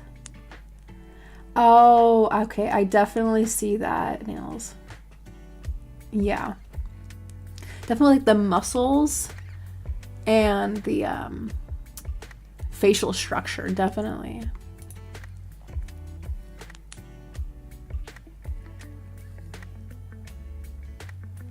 Welcome Crisis and Robotech Invid. Oh, wonderful.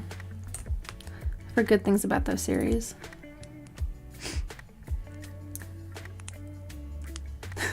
Oh my gosh, Spank. Jesus.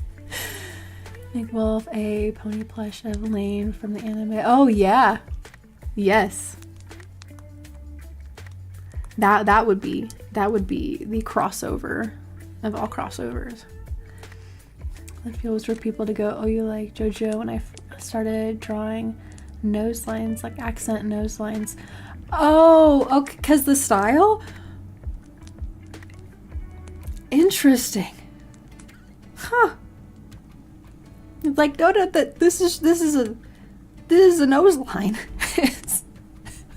What is a JoJo? Stand? What are you talking about? I can stand just fine.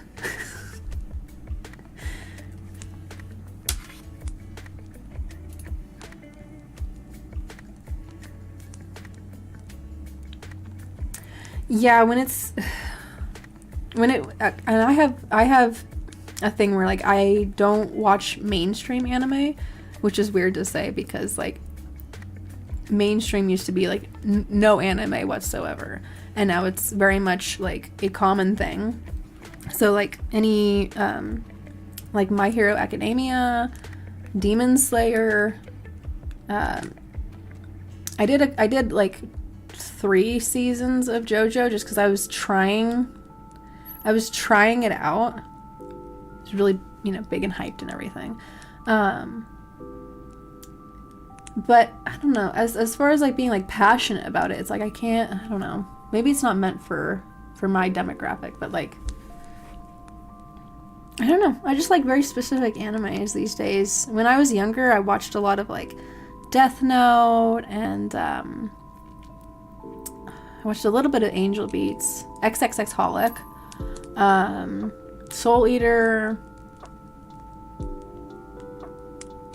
My goodness, there's a lot of like the standard types, but nowadays I'm like, it has to make me think after it's ended. It has to be like a cerebral, like psychological, you know, kind of a journey there. It's gotta take me mentally. Like emotionally, it's easy. You know, you establish an emotional bond to these characters. They go through, you know, something that's awful or traumatic or, you know, very very hard to overcome. You put some very emotional music in there. Music plays such a strong hand in the world of emotions in media that it's like, I'll be watching somebody's podcast and there's no music. I add some lo-fi or synthwave, battle music, totally changes the entire vibe of the conversation. So, but when it's ended, I'm not thinking about it anymore. I want to think about it after it's already ended, or think about life differently because of it. So chill about it. It's Soul Eater is mentioned. What? Soul Eater mentioned? Yeah, I have oh gosh. If I had access to them, I think they're, I don't know where they are. I still have my high school yearbooks, and inside of one of the covers of them, I think it might be like my sophomore year, I painted custom Soul Eater souls in the inside of it. I think it was like me and the guy that I was dating at the time, but yeah. I was like, oh, Fruits Basket. Fruits Basket was the other one that I had painted in there. So let's go have a nice weekend. Thank you very much, Carlos. You have a wonderful weekend as well. Oh, it's almost 7 a.m. in Portugal. All right, yeah, you have a wonderful day. Thank you very much for hanging out with us, Carlos. Hope to see you again soon.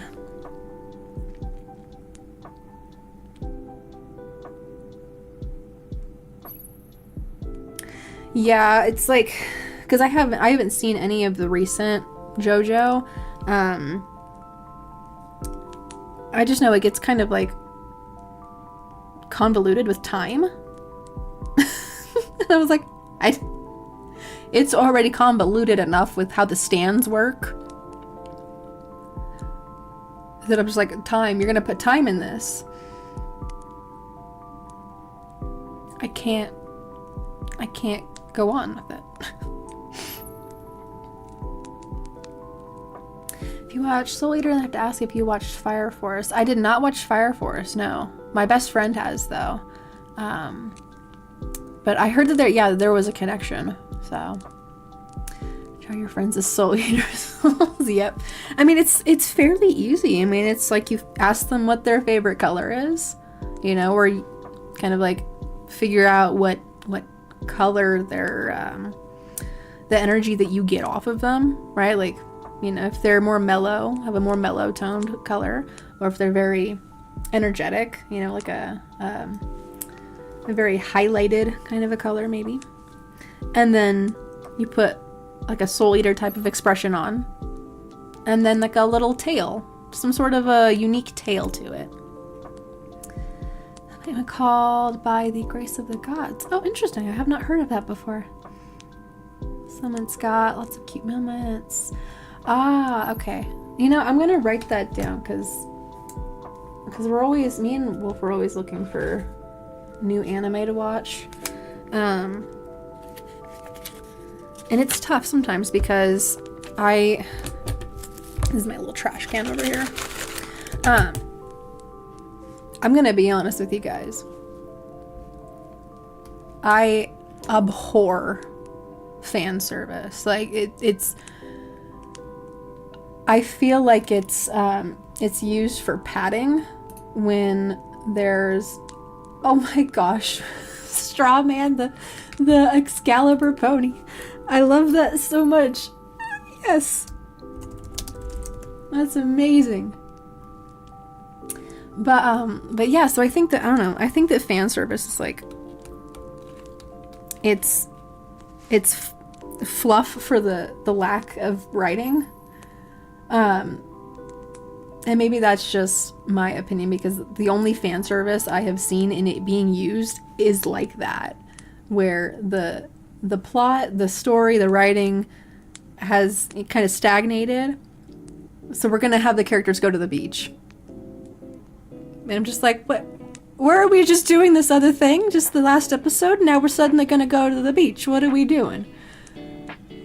You know, and then like the camera, like if the camera pans from like the bottom to the top on a very, you know, a female character's got really big honkers, and I'm just like, I don't want to be, I feel like I don't want to be looking at this character, being forced to look at the character in this way. I'm just like, yeah, so anyway, it's just very distracting. It distracts from the story, because I'm like, I don't know, I focus on the story more, so. But the grace of the gods, let me put that in, because then like it's, it's not like a risk of, you know, is the next scene, is this character gonna be like, you know, naked or something, right? For no reason whatsoever.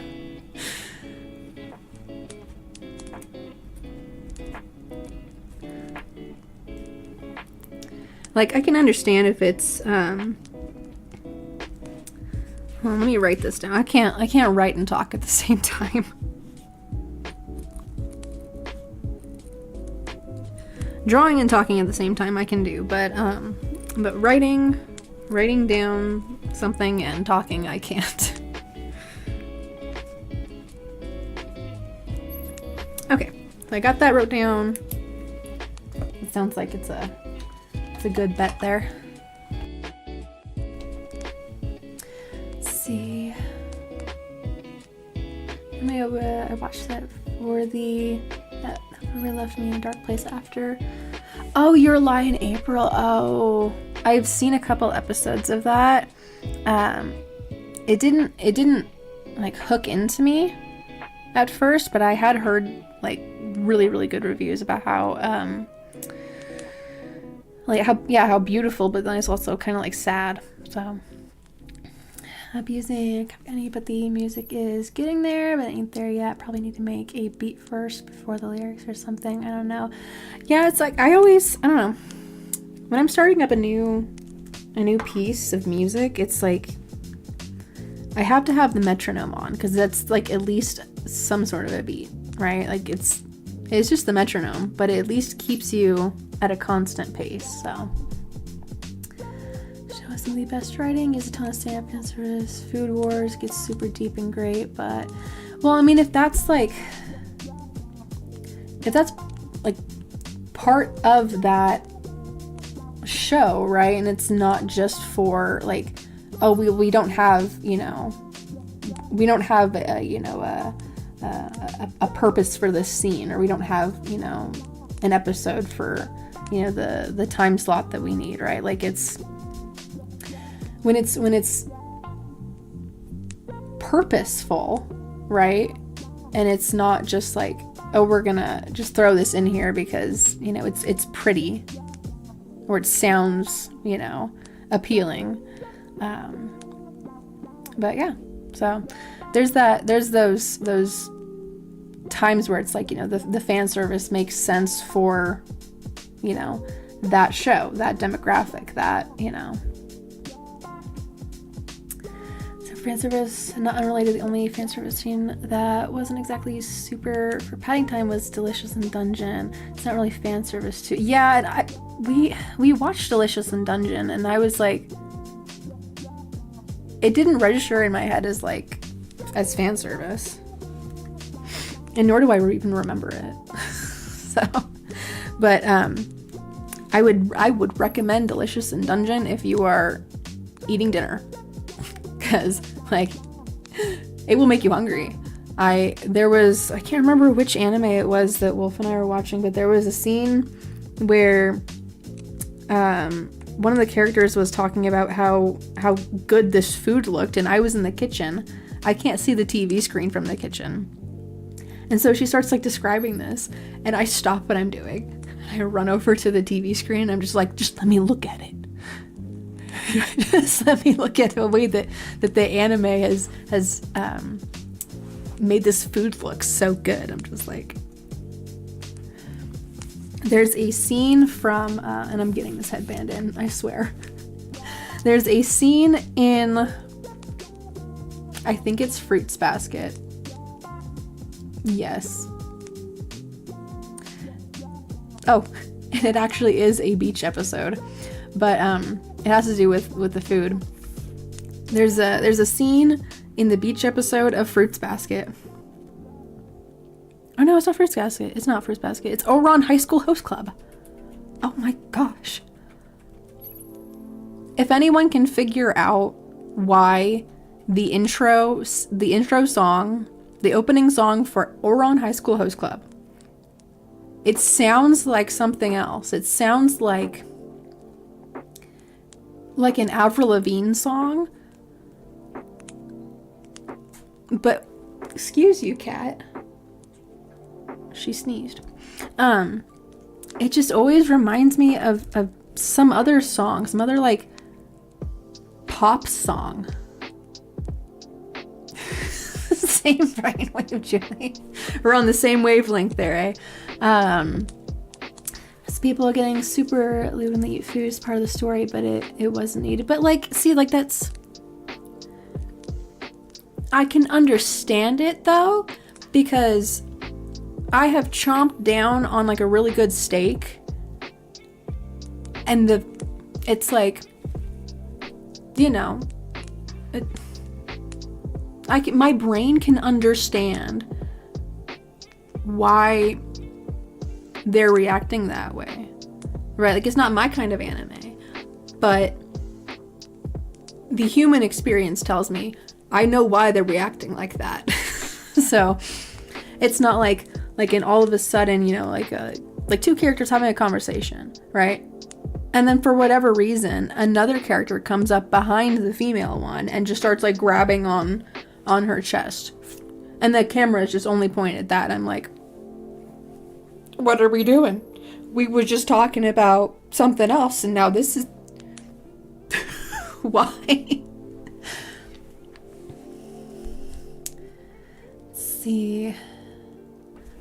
I'm trying to catch up with chat too before I begin the headband here. That's why the little sound effects for the chat are helping me out. I'm like, there's another one. The most pretty eerie music, but then I need to make lyrics. Yeah, right? It's like, you can't have one without the other unless it's going to be an instrumental, so. Yeah, but definitely experiment. Uses the same... Oh, yeah, yes. Bingo. Bingo. Every time I would watch an episode of Ouran, I was like, why does this vaguely remind me of Skater Boy? I'm like, I watch instant anime and then it does fan service. It just makes me cringe. Well, yeah, because it's like I was saying, it's like it doesn't fit into the theme, the genre. Time and place. I think that's what it and I'm like mentally processing this with you guys, but I think it's just when it's improperly used and it's like overused too. I'm sorry, I just read that and I was like, with a toddler, it's not okay. Like, you know what it reminds me of is those dolls. There was a big old controversy about these dolls that you could like dip in the water, and then there would be like this other set of clothes that would appear. That's freaking weird. Yeah. Or like the unicorn dolls that are like the poopsie things. I'm just like, that is freaking weird. That's weird. And those are designed by a grown dude. A grown dude, like in his like 40s or 50s. And I'm just like, he might actually be in his 60s or something. It's just weird, man. It's freaking strange. And they suddenly put the girl in an adult body for... That is disturbed. That is disturbed. This is why we cherish the wholesome content. Because there is so much depraved crap out there. We need to protect these things at all costs.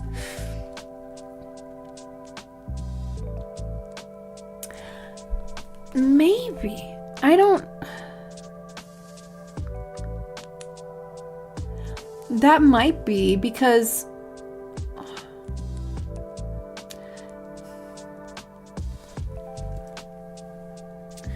I think because I don't know, because there's anime where like, you know, there's that stereotypical, you know, scene where they go to like a bathhouse. And yeah, I think we have like different perspectives of what happens there. But at the same time,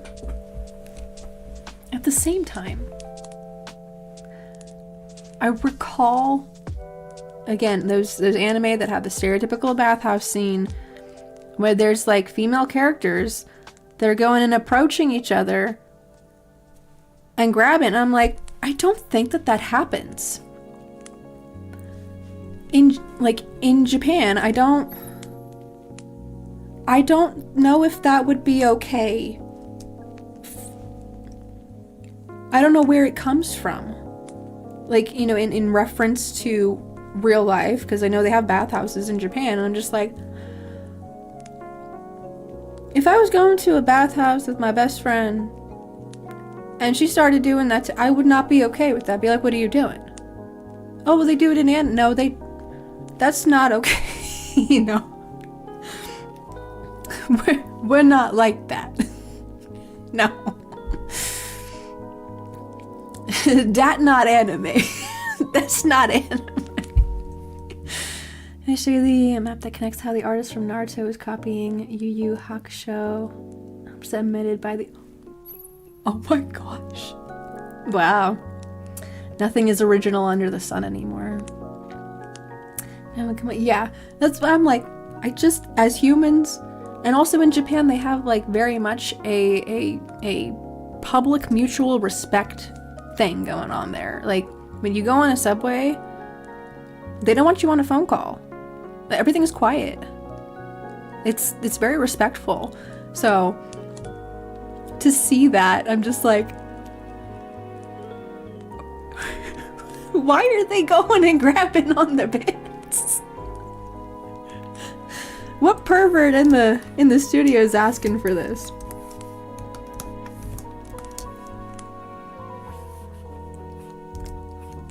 I need a different color for her headpiece here.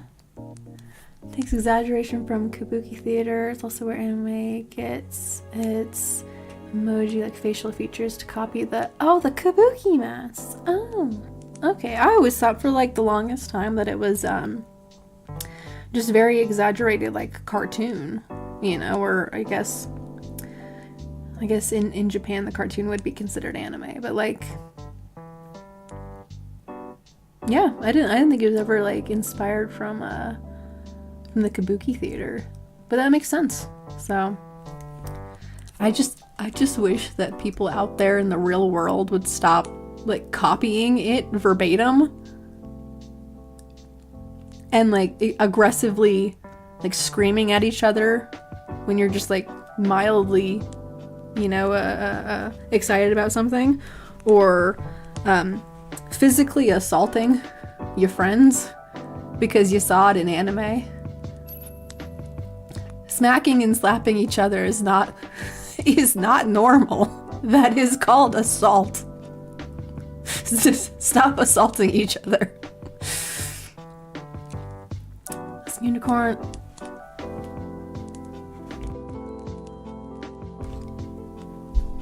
That explains so much about The Last Unicorn. Because it has this feel to it. It has this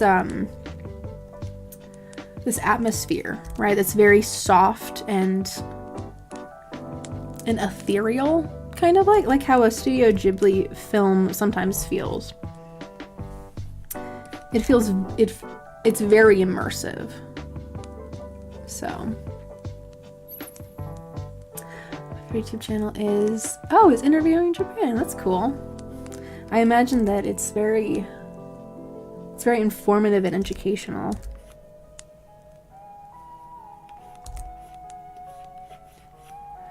I know the whenever me and Wolf are able to go to Japan, I know I want to hit up the Nara Park because they have a bunch of domesticated deer there. You could feed little crackers. It's gonna go up here, like a little mic.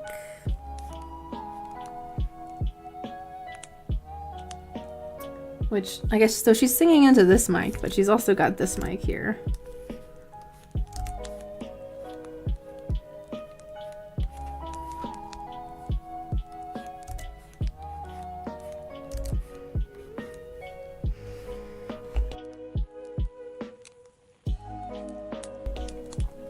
So for the last unicorn, oh, he never got paid for his music? What the heck? And they'd allow the band Ninja Sex Party to redo the music for him if you don't know who they did. Oh yeah, there's, oh my gosh, Ego Raptor. No, he was part of Starbomb, but he still has his channel with Danny. Yeah.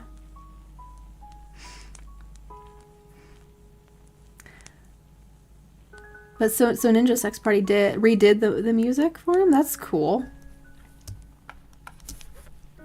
I'll have to check that out if I get the chance. I had only heard of them from Starbomb because of the Luigi's Ballad, and oh, it's dangerous to go along.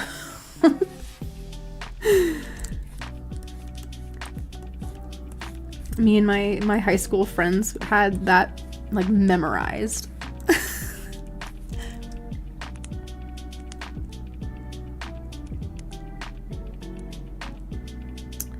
Dan Abadan.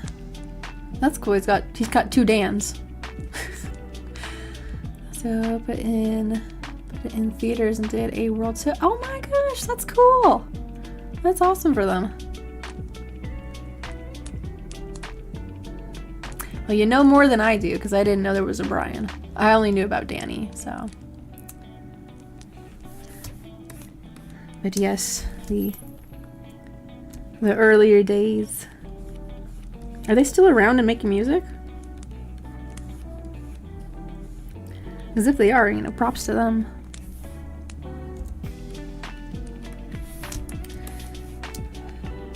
I think that's all that she's got in her headband. It's like one more ring in here, it looks. Okay. And then what is DT? I think it's DTM that she's got on her side here. And dark red.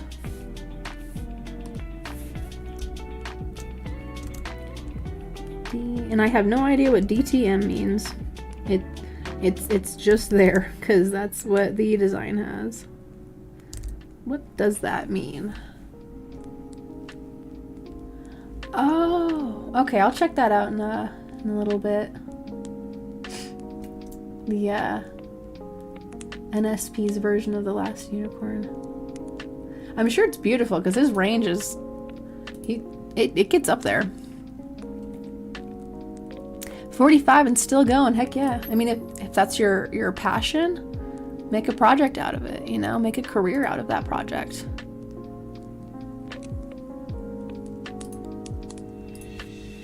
Let's see, what was I? Down to March. Down to March. Let me see, what does that mean?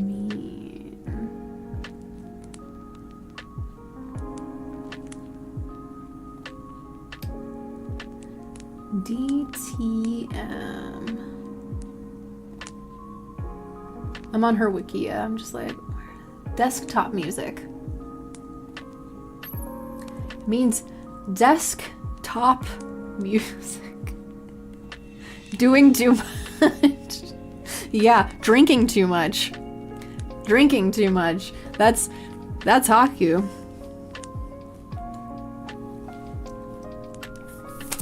So desktop music, huh? I have buttons on the side of my tablet here that I hardly ever use these, and I accidentally pressed one and I was like, what? I can scroll in and out, or not scroll, but zoom with the buttons, huh? This is my second version of this tablet, so I should have known that. And drinking too much. That actually does remind me, I need to put a bottle. See item. I don't know if I'm gonna give Gumi her, what does she have, like a carrot or something? But yeah, I need to put a bottle right here. Somewhere over here needs to be a bottle.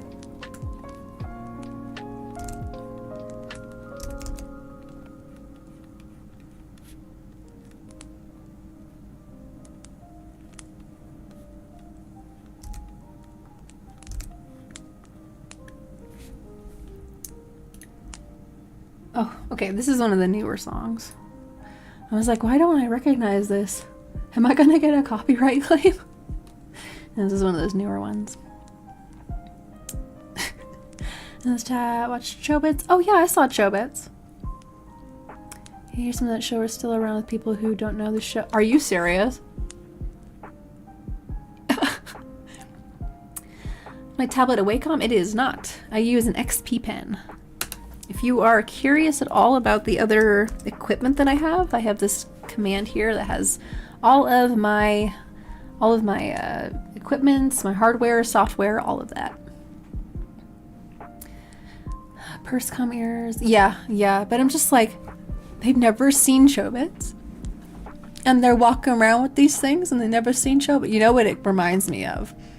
Is those people that walk around with the Nirvana shirts and they only know Smells Like Teen Spirit. Or they've never even heard of Smells Like Teen Spirit. I'm just like, children, what are you doing?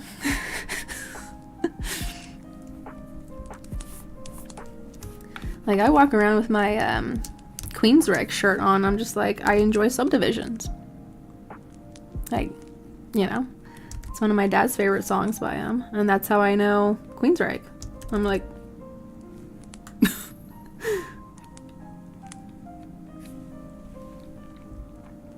Japan anime I never saw as a teen. Hey man, that's a vibe. That's a mood. Like, especially if you pair it with snacks that you had as a teen. Let me tell you, okay, I did a little bit of marathoning of I can't remember what anime it was, but it was an anime again from my high school years, and I rewatched it. I had myself a kids cuisine right next to me. I was like, we're doing this. I don't want people, so I'll call him L, but you know who I mean. He gave me shit meaning. Name a song on. Hold on, let me reread this.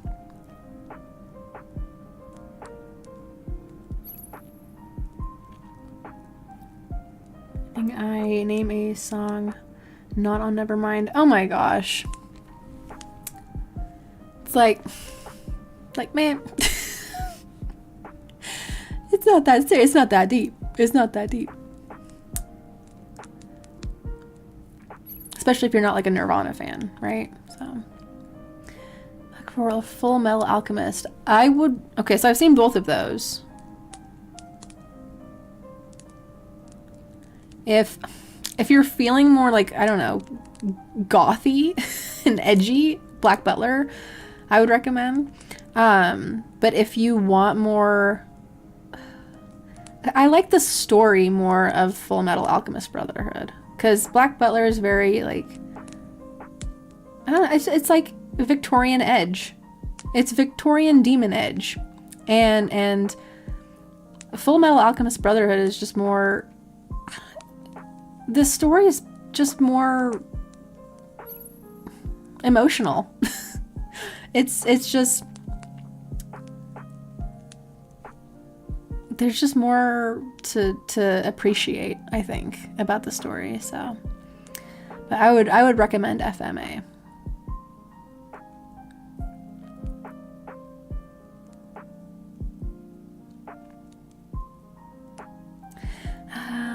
Pimento cheese sandwich with sour cream and onion chips. Oh, Dude, don't even start with me on that craving right now, okay? I saw a commercial, a Chick-fil-A commercial about their pimento cheese sandwich, the chicken sandwich. The next road trip that Wolf and I went on after seeing that commercial, I told him we need to stop at a Chick-fil-A. I want to try that thing. It was alright. It was pretty good. They had like there was like a spicy sauce that was supposed to come on it. And I have Crohn's disease, and I also don't like spicy stuff regardless. So I had it without the spicy sauce on it. And maybe I should have had it replaced with something else because it was a little dry. But I enjoy the pimento cheese. A lot of Anime Girl fans I know say the second season ruined Black Butler. Was that the season with the blonde-haired, annoying little dude, Alois Trancy? Yeah, I didn't like him either. Nope. Nope. And his butler was like kind of like a copy of what's his name? I don't even remember the butler's name. We have CL and Claude, right? Is it Claude? Or is Claude the name of Alois's butler? I cannot remember for the life of me. Sebastian, thank you, Strawman. Thank you. I'm surprised I remembered Claude. I was like, I'm reaching into the cabinet, the filing cabinet that is my memories. And so there's some blanks in there, but because there's so many characters that are just floating around in the ether now, I'm just like, I associate Sebastian with the pony from Parks and Rec. Or the crab from Little Mermaid. Like, that's Sebastian? No, yeah. Yeah, I just, because I remember watching the second season of Black Butler, and because anger is a very memorable emotion. It's also the strongest emotion, and I remember my anger. Because the blonde-haired dude's butler starts going after CL, and I'm just like, get your own client right here, get your own contractee, like, go away. Like, oh my gosh. The amount of hand tattoos that show probably inspired. The eye contacts that were designed that day debuted.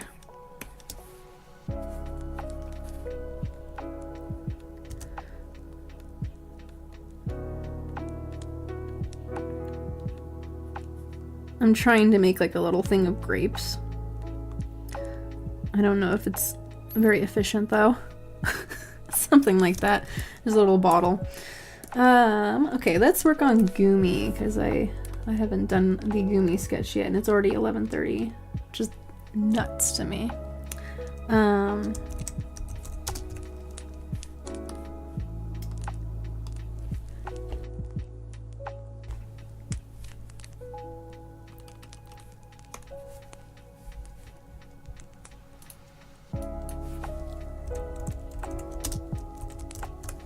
I should just have her design memorized at this point. I've drawn her so many times.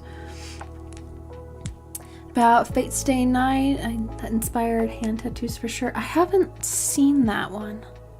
I haven't seen Fate Stay Night yet.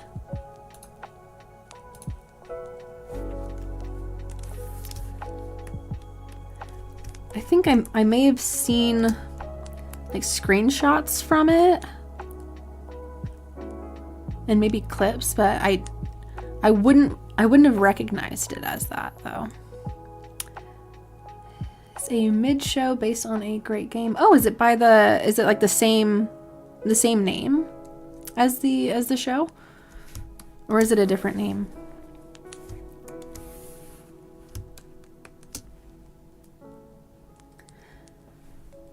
Oh, this is gonna be a cute one.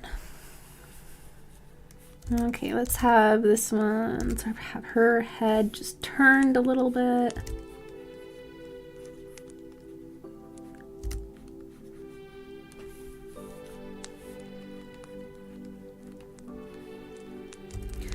Her mouth still needs to be pointed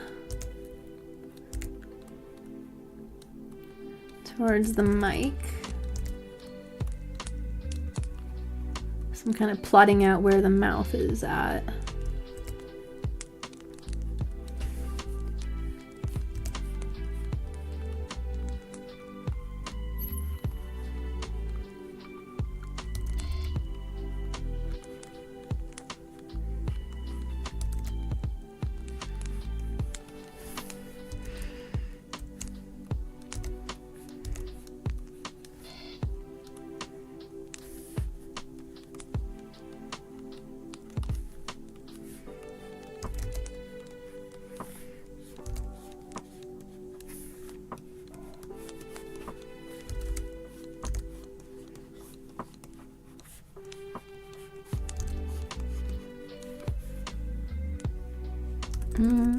This part of her leg needs to be just a little bit longer. And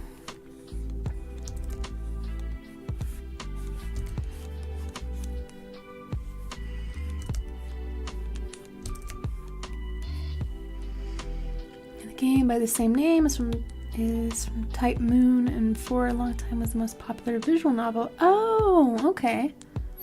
Gotcha. It makes sense that it was in a visual novel format. You guys have an interest in older anime, like 80s, 90s? I would give the original Speed Racer a try. Because I liked and I usually do not like the live action adaptation of anime, because it's like there's so many things that are just not possible to adapt from an anime standpoint into live action, because it'll just look eerie and uncanny. But I enjoyed the Speed Racer movie because it was so ridiculous and over the top with the effects that I was like, okay, I know these are real people, like real actors, but the environment that they're in is just so goofy that I'm like, my belief has been suspended. So I'm just like, okay, do what you will. But like things like the Dragon Ball movie adaptation, I was like, this is not.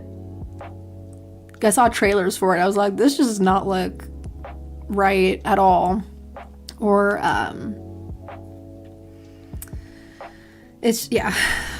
So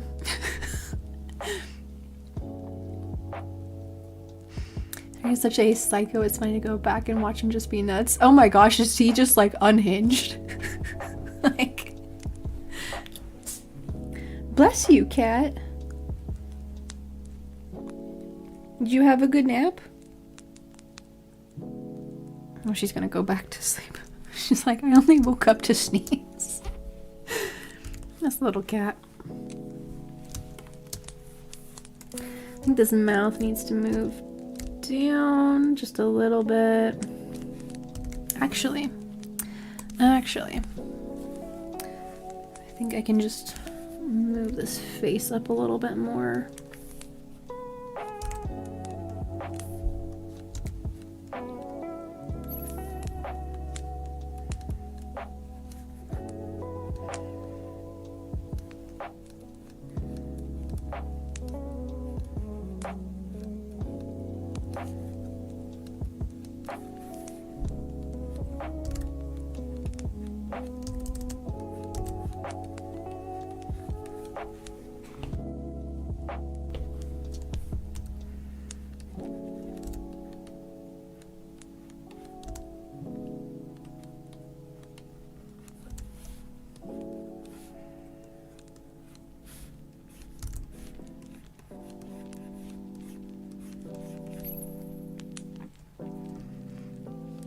myself. I'm gonna out myself here, but I got introduced to the new Trigun and my proxy, the OG 1998 Trigun. They've been my hyperfixation for 2 years of space westerns. Oh my gosh. I watched the original Trigun, the 1998 one, and then I saw the trailer for the new Trigun. I'm just like, they made him look like he's in a boy band. They boy banded him, Bash, why? But yeah, and the intro, the opening for the original, oh my gosh, is such, it's just iconic. There's no other word for it besides just like, it's so recognizable. The repetitiveness and the animation style, the goofiness of, I love it. I just love it.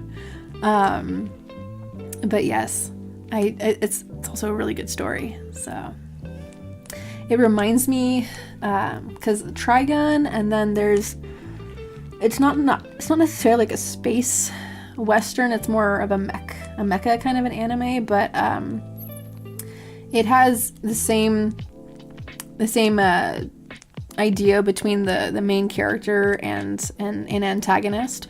The anime it's called Ald Noah Zero, has a similar thing going on there from what I remember. So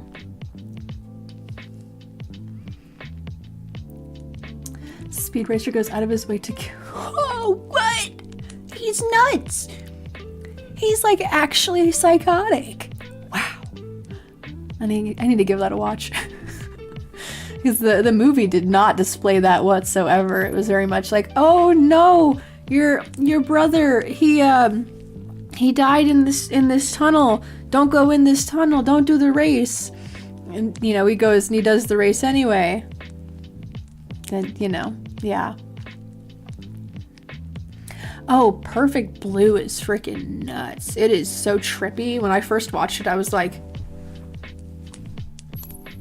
oh, okay, that's okay. Again, it's one of those things that makes you think. Like if you want to understand it, you got to think about it. And that's what I love.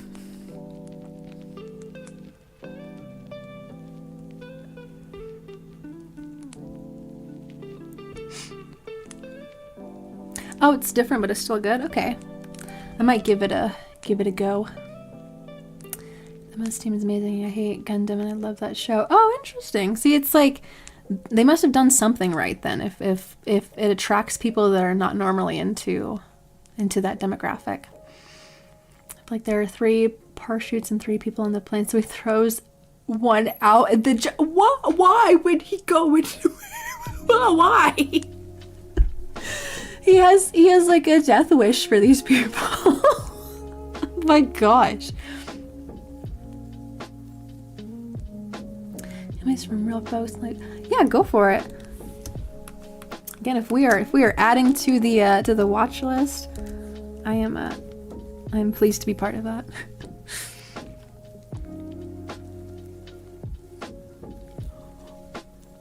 He's just straight up just like sidelining people. he's just gonna do it. It's a drive-by, but he sits on the side of the road while they're driving by.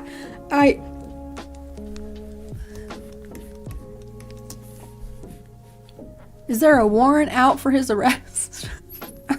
Are they even gonna catch him? It's to lose to save a little girl's life, but he still tried to win, and when he loses, he's all pissed off. Oh, what the heck is... I need to watch this and just make fun of him for being heartless.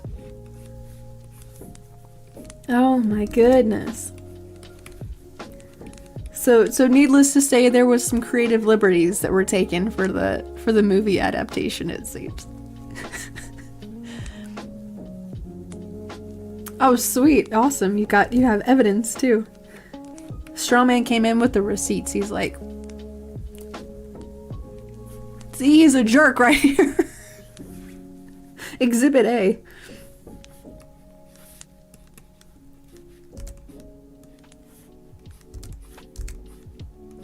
I wonder if anybody's did like a video essay on all of Speed Racer's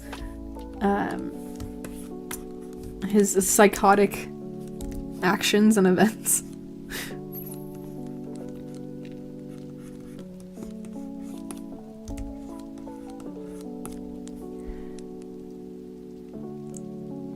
And you with a few just to see them at your own time. Okay, sounds good. I will give you my honest reactions and opinions on them.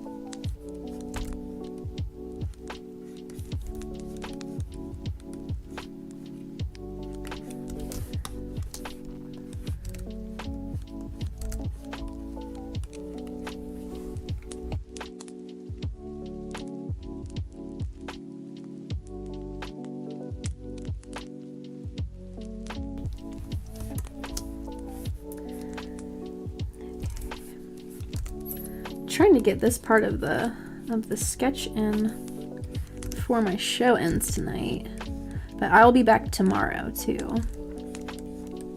I usually do this all weekend long just because I like to have something to keep me busy during the weekend. I'll do the Speed Racer video essay. Yeah, if it's not, I would be really surprised because I'm just like, people do video essays on everything these days. Which, if I was a teacher, I would accept a video essay as a form of like an assignment or like, you know, homework or a project, right? Like make a video essay about this particular topic or like convince, you know, the audience of this thing, right?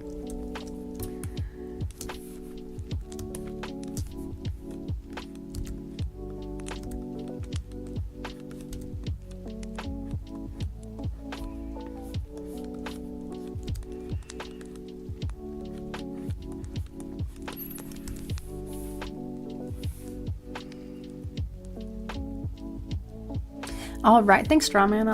I'll check him out later. You could be Speed Racer. Are you gonna do a cosplay, Spank, of Speed Racer? Show up at your lady friend's house. I'm gonna take you for a drive. Oh my gosh.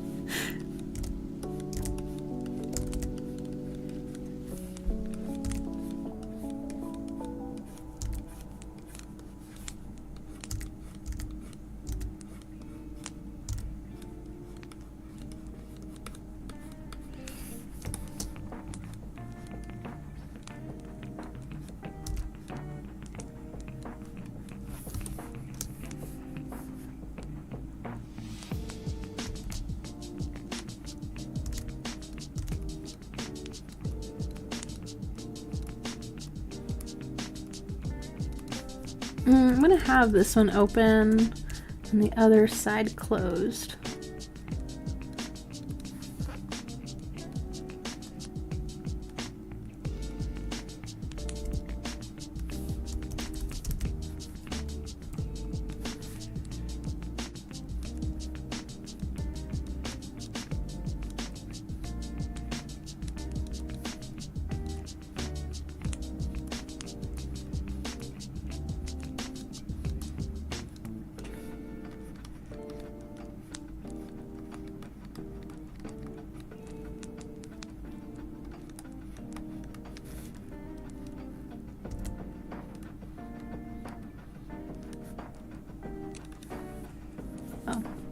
You go back over to Haku and give her some eyebrows.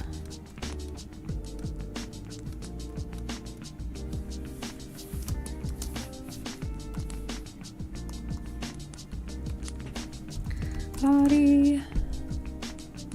And the good one is Rod, or is it ROD? It's only 3 episodes long and stands for Ready or Die. Ooh.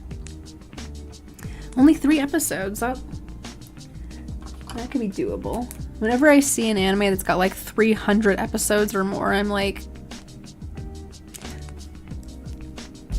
this is dedication. This is called a commitment.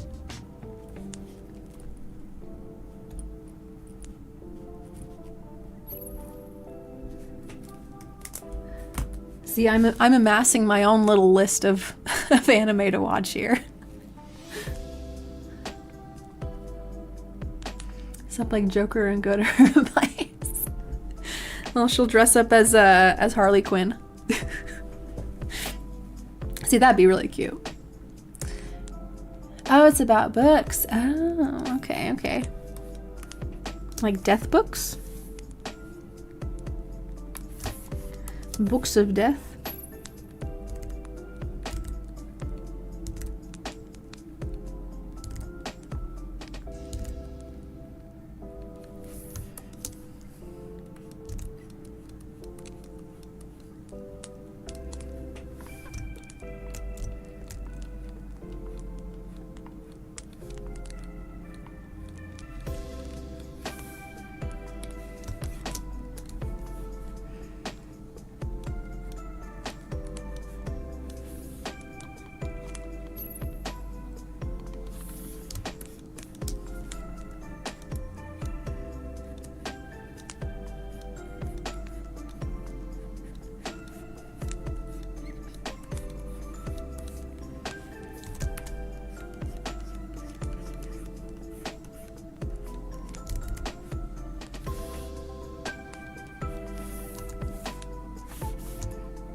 See, would it be okay to tag you in a Twitter drawing or not? Oh, that's okay. Yeah, go for it.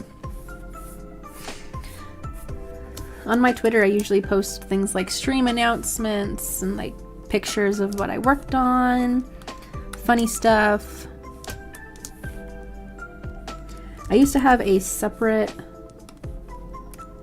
art account, but I've kind of just combined the two. Books. Oh, really? Oh, it's a, okay. Gotcha. It's really a spy novel. The rest that ready or die title is a little misleading, but it's meant to be named like a.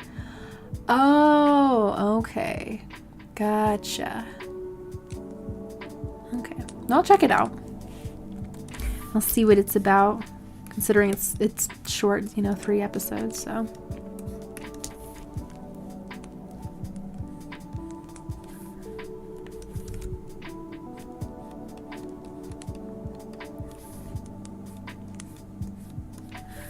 Okay, I haven't gotten too far with the Gumi pony yet, but again, like I said, I'm gonna work on this tomorrow too. I'm trying to make like a set of like Vocaloid ponies. So they remade it the 6 times. Oh my goodness! I guess the first 5 times they did it, it wasn't like up to par or something.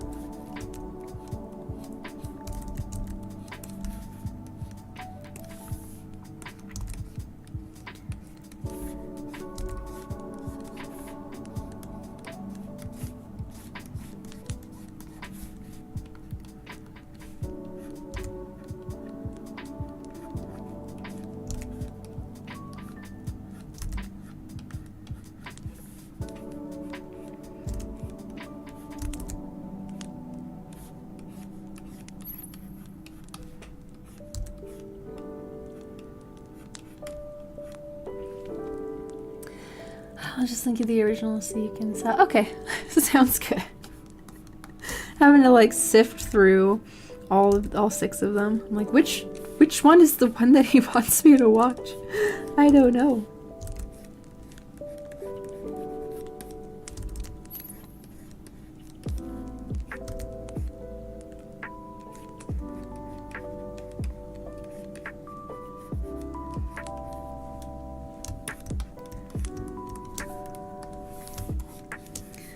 Oh, this leg is way too far out there, I see. It's like she's stretching it out.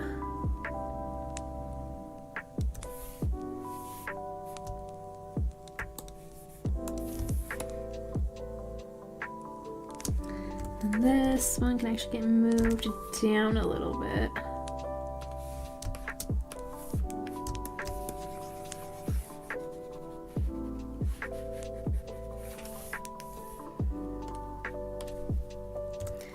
If they're sitting, or I guess standing on the same plane here,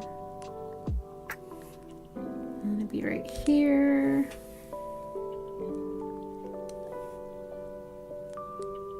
There we go. I try to keep it like somewhat even so that one doesn't look like it's floating on top of an invisible box or something.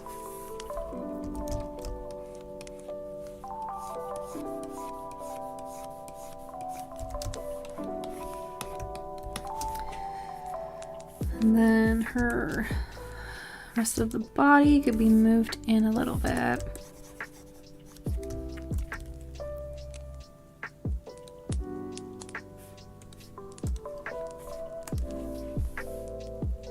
Welcome back, honey bun. If you've been lurking at all. Meep moop. Since there are anime people in here, anyone? A figure of a character they do not know or didn't watch. Nope. Nope. I got my Roxas figure. I've got I recently got 2 Racing Miku figures. They are the I'm looking for a tasteful Miku figure that is of the race car variant. The 2 that I got are the bicycle racing Mikus. One of them I actually got for free because it was the guy sent out the wrong one, and so he also sent me the other version that I meant to get. So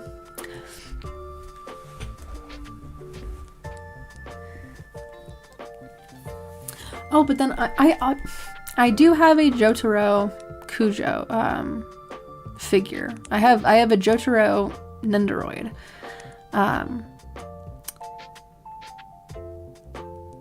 But again, like, I'm not the biggest fan of JoJo.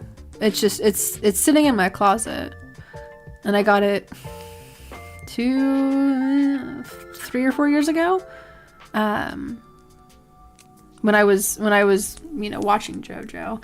But then, like, it's not like one of my favorite characters or anything. So, going from the 90s that I got no idea who she is, and gifted one from the early 2000s. Interesting. Huh. I mean, like, I guess if you like the design of the character, right?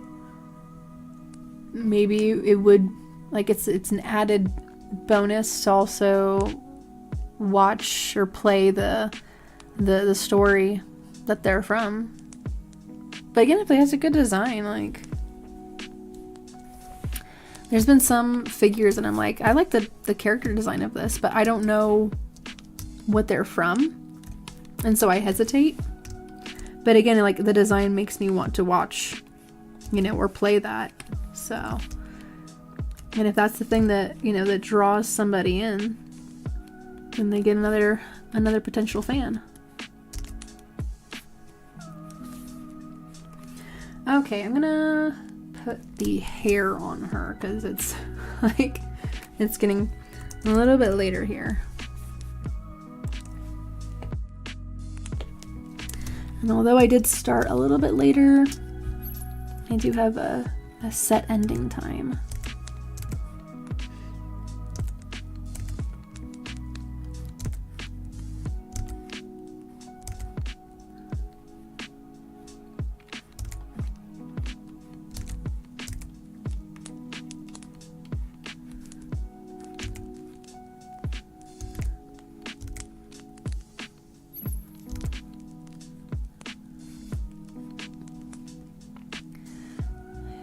Looked and have never found the answer. Oh my gosh, she's a mystery character.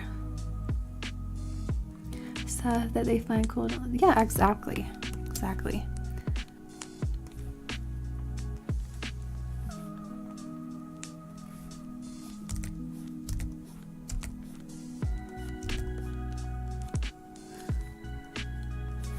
I like buying stuff that's like a conversation starter.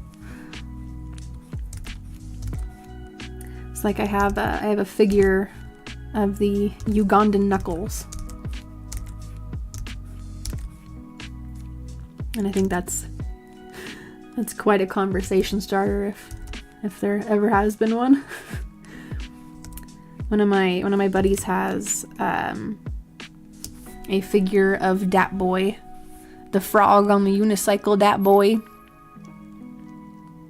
Do you actually, Straw Man? That's badass. Oh my goodness. Just don't make it into a medallion and wear it on a stream, because then now you've got the curse of the Sonichu. Which, by the way, I went and I saw the third Sonic movie with Wolf. Completely empty theater. So we got to make loud commentary, and it was guilt-free. I did not realize that Knuckles was voiced by Idris Elba, and that he has a slightly, like, it's reminiscent of the Ugandan Knuckles. All of his speaking lines, I was like, in my head, I'm like going and doing the every speaking line that Knuckles had. I was like, he's looking for his queen. He's going to spit on all the non-believers.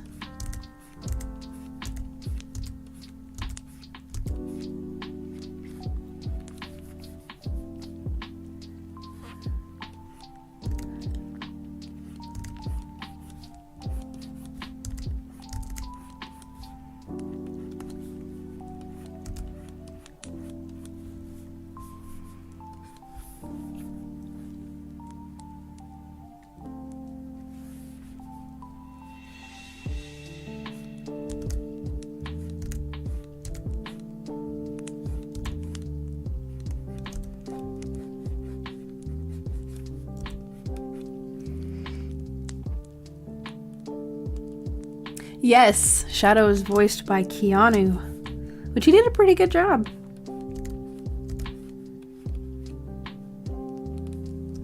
Maria! Every time they said Maria, I would repeat it back really loudly with like a Spanish accent. Maria!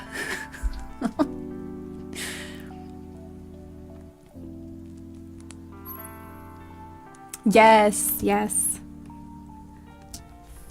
Indeed.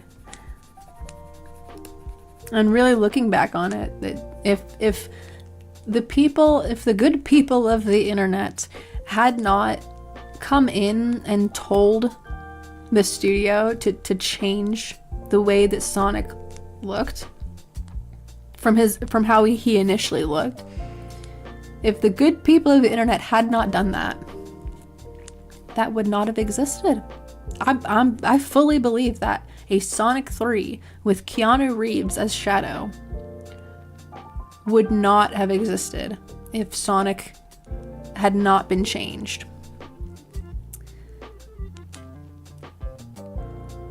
I think we saved the timeline.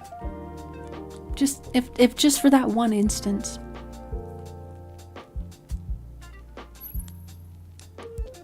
Had a role in the SpongeBob movie. Oh yes, he was the wise sage, wasn't he? Like literally like a sage bush.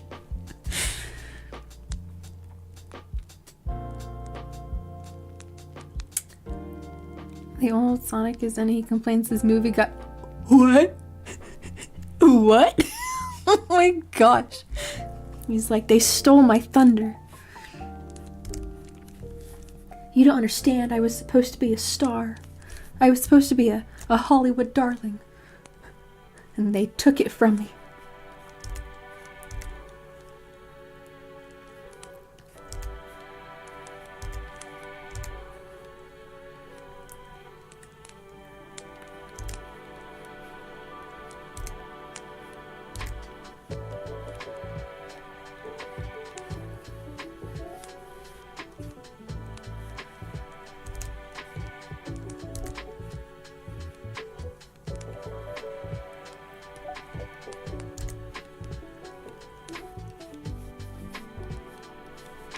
Alrighty, it is now midnight where I am at. So I'm going to be closing down the stream here in a second.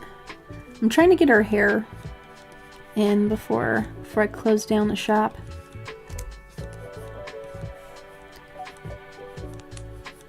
It's a pretty rough sketch of Gumi's hair because there's a little bit more like dimension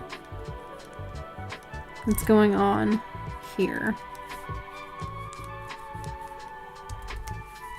But I think I'll work a little bit more on this tomorrow after I wake up. And then we'll see where I'm at when the stream starts back up again tomorrow. So this is probably where I'm gonna call it. Yeah, Gumi doesn't have any of her outfit on, just the hair. But Haku's got her full ensemble ready to go to be lined and colored. So eventually I'll get around to that. Probably maybe Sunday. We'll see how that goes. Okay, let me plug my usual things. If you want to see any more of my artwork, I have it available on DeviantArt. They've been organized into folders and such. So if you guys are curious at all about how my other artwork looks, I know I have some of it displaying in the TV there on the left, but if you want to get a better look at it, it's going to be up in the gallery there. If you want to follow me at all on the Twitter, oops, I forgot to put in the exclamation point. You can follow me on Twitter there whenever the link pops up again. Like I said earlier, I post work in progress pictures of things that I've drawn on the stream, different announcements of when I'm going live, when I've ended my live. I comment on things sometimes. I don't know if that shows up in the feed or not, but yeah, that's what you get from following me on Twitter. And then I have a link tree. I have a bunch of things on there. I need to update that because I have my commission website that I need to put in there. So I'll probably update that after the stream too. And then I have this new one, again, like I said, with the commission website. I'm going to be opening commissions up here soon. So if any of you are interested in having your own custom artwork made by me, you can check out that website link there. It's got prices, rates, what I will draw, what I won't draw, examples, different stuff like that. So yeah, so again, I'm going to be going live tomorrow I'm going to try 8:30 instead of 9 because the dinner here is why I was late for today's show, but I'll try my best to be on time for tomorrow's. So I hope that you guys had a good time, and we'll be back tomorrow because I had a good time hanging out with all of you, and I think I'll keep the little sound effects things for the chat because that was good to get my attention when my eyes are glued to this tablet here. So all right, guys, I'm gonna head on out here. I hope that you guys had a good time. I'll be back tomorrow. And until then, stay vibin'. Bye, guys.